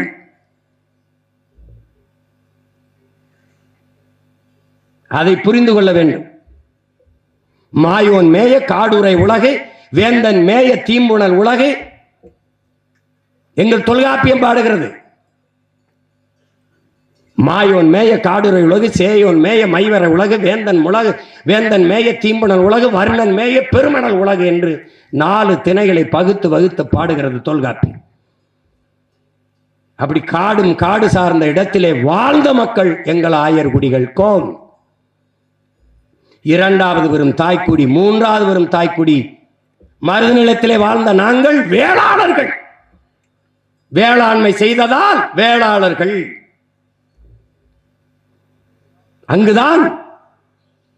அங்குதான் கலை, இலக்கியம், பண்பாடு, பாட்டு, இசை, கூத்து எல்லாம் உருவானது. அங்குதான் அரசாண்டோம். அங்குதான் நாங்கள் பாண்டியர்களானோம். சாதாரணமாக இருப்ப ஒருவன் அமைச்சராகிவிட்டால் மாண்புமிகு அமைச்சர் என்று ஆவது போல நாங்கள் அரியணை ஏறி அரசாட்சி செய்கிற போது பாண்டியர்கள் என்றானோம். அடுத்த நிலம் கடலும் கடல் சார்ந்த இடமும். அந்த இடத்தில் வாழ்ந்த மக்கள் பறந்து விரிந்த கடற்பரப்பிலே வாழ்ந்ததால் நாங்கள் பறந்தவர்கள் என்று அழைக்கப்பட்டோம். மீனை பிடிப்பது வேலையாக இருந்ததால் மீனவர்கள் என்று அழைக்கப்பட்டோம். அது காரண பெயர், குடிப்பெயர் அல்ல. குடிப்பெயர் பறந்தவர்கள். எங்கள் குடிப்பெயர் ஆயர். குறிஞ்சி நிலத்திற்கும் மருத நிலத்திற்கும் இடையே வாழ்ந்த மக்கள் என்பதால் இடையர்கள் என்று அழைக்கப்பட்டோம். அது காரண பெயர், குடிப்பெயர் அல்ல. குடிப்பெயர் கோன், அரசர்கள் என்று பொருள். நீ குறவன் என்றால் இழி சொல் என்று நினைத்துக்கொள். நாம் எல்லோருமே குறவர் குடி மக்கள், குறப்பய மக்கள் என்பதை அறிவார்ந்த தமிழ் சமூக தம்பிதங்கள் மறந்து விடக்கூடாது. ஆதிக்குடி குறக்குடி. இதனுடைய நிலை, கொடிய நிலை என்ன? இன்றைக்கு பழங்குடி மக்களாக இருக்கிற, தொல்குடி மக்களாக இருக்கிற குறவர்கள், இருளர்கள், இவர்களுக்கெல்லாம் இன்று வரை சாதி சான்றிதழ், குடி சான்றிதழ் பெற முடியாத நிலையில் நிற்கிறார்கள். இந்த ஆதிக்குடிகளுக்கு இருக்கிற அரசியல் இடம் 2 எஸ்டிக்கு 2 இடம் தான். 42 இடம், 2 இடம் கூட்டல் 44, 2 இடம். ரேஷனிலே, பங்கீட்டு கடையிலே, பகிர்வு கடையிலே 10 கிலோ அரிசி ஒரு குடும்ப அட்டைக்கு இலவசம். ஆனால் குடும்ப அட்டை இல்லையே. அப்படி சாதி சான்றிதழ், குடி சான்றிதழே இல்லாதவனுக்கு எந்த சலுகை சென்றடையும் என்பதை அறிவார்ந்த தமிழ் சமூக மக்கள் சிந்தித்து பாருங்கள். சமூக நீதியை நிலைநாட்டியவர்கள், எல்லோருக்கும் எல்லாம் என்று வெற்றி முழக்கமிடுகிற இவர்கள் குடி சான்றிதழை கொடுக்கல. இன்றும் காட்டு நாயகர்களுக்கு, இருளர்களுக்கு, போயர்களுக்கு, ஒற்றர்களுக்கு, பல குடிகளுக்கு. திருவண்ணாமலையிலே போராடி 3000 குறவர் குடிக்கு சாதி சான்றிதழ் பெற்றுக் கொடுத்த மகன் என்கிற பெருமிதத்தில் திமிரில் இதை பதிவு செய்கிறேன். இந்த 4 குடிகள் வேற குடிகள் இல்லை. போற்றுதற்குரிய பெருமகன் கவிக்கோ அப்துல் ரஹ்மான் அவர்கள் பெருமிதத்தோடு நில்லுங்கள், தமிழ் குடி, இந்த 4 குடிகள் தான் உலகம் உயிர்த்திருக்கிறது என்று. முதல் குடி குறவர் குடி, 2வது குடி ஆயர் குடி, 3வது குடி வேளாளர் குடி, 4வது குடி கடலும் கடல் சார்ந்த நிலத்தில் வாழ்ந்த பரதவர் குடி. அந்த நிமிர்வு நமக்குள் வர வேண்டும். ஆடு மாடுகளை மேய்க்கவர்கள் தடை போட்டால் என்ன? நமக்கு ஒரு காலம் வருகிறது, கணக்கில்லாத மேய்ச்சல் நிலங்களை உருவாக்குவோம்.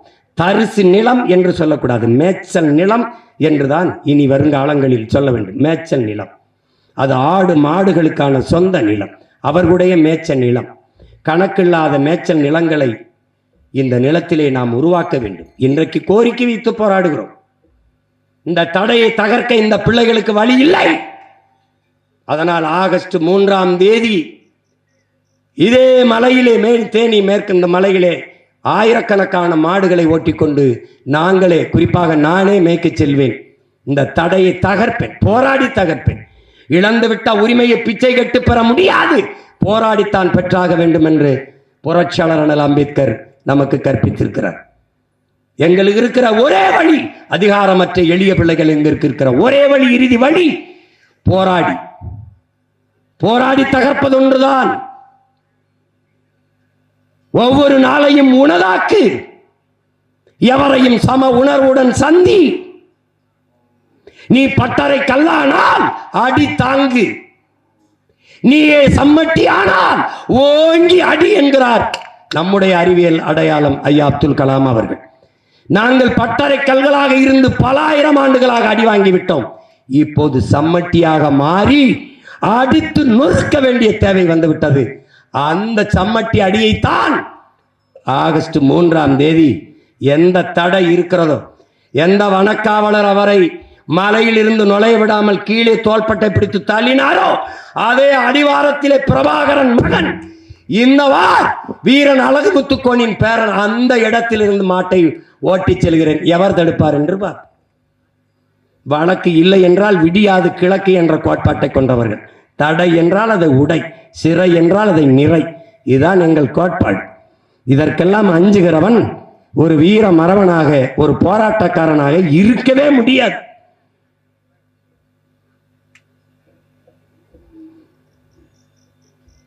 எவ்வளவோ கேள்விகள், இன்னும் எத்தனையோ மேடைகள், எத்தனையோ களங்கள், காலங்கள், எல்லாவற்றிலும் கேள்விகளை எழுப்பிக் கொண்டே இருப்போம். இவை மிகவும் உணர்வுள்ள உயிர்கள். இதற்கே 3-4 நாட்கள் பயிற்சி கொடுத்து அவர்களை இருக்க வைத்திருக்கிறது. மிகவும் பயந்தோம். நீங்கள் மேலே கருவி விட்டு பறந்தால் அவன் வெறிப்பான், அவன் சிதறுவான், ஏதோ அச்சம் இருக்கிறதோ என்று. அதனால் தான் நாங்கள் ரொம்ப கவனமாக, அதிகமாக யாரையும் பேச விடாமல் சுருக்கமாக பேசி இந்த கருத்தை பதிவு செய்ய வேண்டும் என்று. இது ஒரு கோரிக்கை, அரசு கவனத்தில் எடுத்து அந்த மற்ற மாநிலங்கள் இருப்பது போல எங்களுக்கு மேய்ச்சல் உரிமையை கொடுக்க வேண்டும். நீங்கள் சொல்லுகிறதெல்லாம் ஒன்று புலி புலிக்கு எங்கள் மாடால் இடையூறு வந்துடும்னு, அதெல்லாம் அப்படிலாம் சொல்லிட்டு இருக்கிறத நம்புறதுக்கு நாங்கள் தயாராக இல்லை. சான்றுகளோடு நீங்கள் தான் நிரூபிச்சிருக்கீங்களா? அறிவார்ந்த தமிழ் சமூக மக்கள், எங்களுடைய போராட்டத்தில், மாடு ஆடுகளின் மாநாட்டில் அவர்கள் எழுப்பிய கேள்விகள் உங்களுக்கு நியாயம் என்று பட்டால் எங்கள் பக்கம் நில்லுங்கள். இல்லை என்றால் எப்போதும் போல எங்களை புறந்தள்ளுங்கள். ஆனால் நாங்கள் இறுதி வரை உறுதியாக நின்று போராடி உரிமையை பெறுவோம். மேய்ச்சல் நிலம் எங்கள் உரிமை, அதை போராடி பெற வேண்டியது எங்கள் பிறவி கடமை என்றுதான் இந்த ஆடு மாடுகளின் மாநாட்டை நடத்தி கொண்டிருக்கிறோம். இங்கே எங்கள் ஆயர் குடிகள் தான் ஆடு மாடு மேய்க்கிறார்கள் என்று எண்ணுவது தவறு. எல்லா சமூகங்களும், தமிழ் சமூகத்தில் எல்லா சமூகங்களும் ஆடு மாடு மேய்க்கிறார்கள். எல்லா சமூகங்களும் ஆடு வளர்க்கிறார்கள், மாடு வளர்க்கிறார்கள். அவர் எல்லாருக்குமாகத்தான் இந்த மாநாட்டை இந்த மண்ணிலே நாங்கள் நடத்தி கொண்டிருக்கிறோம். இந்த மாநாட்டை நடத்துவதற்கு பெரிதும் உதவியாக இருந்த என் உயிர் தம்பி ராஜீவ்காந்தி என்கிற இளஞ்செழியன், என்னுடைய தம்பி இந்த இங்கே பொறுப்பாளருக்கு அருண் ஜெயசீலன், சோமு, என்னுடைய தம்பி நாவுக்கரசு, சிவானந்தம், இந்த முதன்மை தளபதிகள், என்னுடைய தம்பி சுரேஷ் போன்ற தம்பிகள் எல்லோரும் அரும்பாடு ஆற்றினார்கள். இனியன் ஹக்கீம் போன்ற என் அன்பு தம்பிகள் எல்லாம் அரும்பாடு ஆற்றி இந்த மாநாட்டை நடத்தியிருக்கிறார்கள். உழவர் பாசறையினுடைய மாநில செயலாளர் என் தம்பி செங்கண்ணன், உழவர் பாசறை தலைவர் உழவர் சின்னான் போன்ற பெருமக்கள் எல்லாம் இதில் அரும்பாடாற்றி இதை உழைத்திருக்கிறார்கள். இந்த மாநாட்டை நடத்துவதற்கு எங்களுக்கு ஒத்துழைத்த ஆயர் குடிகள், எங்களுடைய மேய்ப்பர்கள் எல்லோருக்கும் என்னுடைய அன்பும் நன்றியும், இங்கே இவ்வளவு நேரம் பொறுமை காத்திருந்த ஊடகவியலாளர்கள் எல்லோருக்கும் என்னுடைய அன்பும் நன்றியும். இறுதியாக ஒரே ஒரு கேள்வி. என்னரும் பசுமாதா என்னையே முறைத்து பார்த்து கொண்டிருக்கிறார். அவள் கேட்க நினைக்கிற கேள்வியை உங்களிடத்தில் கேட்கிறேன். இந்த கேள்விக்கும் எனக்கும் எந்த சம்பந்தம் இல்லை. அவள் கேட்கிறார், எங்கள் மூத்திரத்தை குடித்த பிறகுமா உங்களுக்கு அறிவு வரவில்லை என்று கேட்கிறாள். இதை நான் கேட்கவில்லை, அவள் கேட்க சொல்கிறார், கேட்கிறேன். இன்னும் ஒரு உரை சொல்கிறேன், எங்க மூத்திரத்தை குடிச்சு மாடா உங்களுக்கு அறிவில்லை. நன்றி, வணக்கம். நாம் தமிழர்.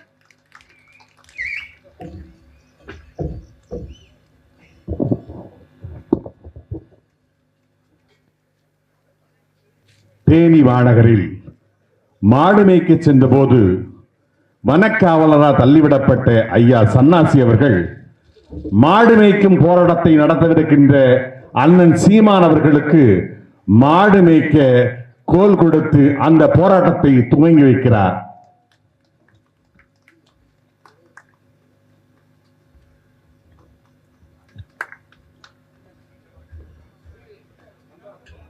மேய்ப்பாளரை தள்ளிவிட்ட இடத்திலிருந்து போராட்டம் ஆகஸ்ட் 3ஆம் நாள். எந்த இடத்திலே அவரை கீழே தள்ளி அவமதித்தார்களோ அதே இடத்திலே ஆகஸ்ட் 3ஆம் தேதி பலாயிரக்கணக்கான மாடுகளை ஓட்டிக்கொண்டு போய் அவர்களுடன் நாங்கள் மலையேறி மாட்டை ஆட்டை மேய்ப்பது என்று முடிவெடுத்திருக்கிறோம். நாடு உங்களது என்றால் காடு எங்களது, மேய்ச்சல் நிலம் எங்கள் உரிமை, அதை போராடி பெற வேண்டியது எங்களின் கடமை. நன்றி, வணக்கம். நாம் தமிழர். தமிழ்தாய் வாழ்க. தலைவர் பிரபாகரன் வாழ்க.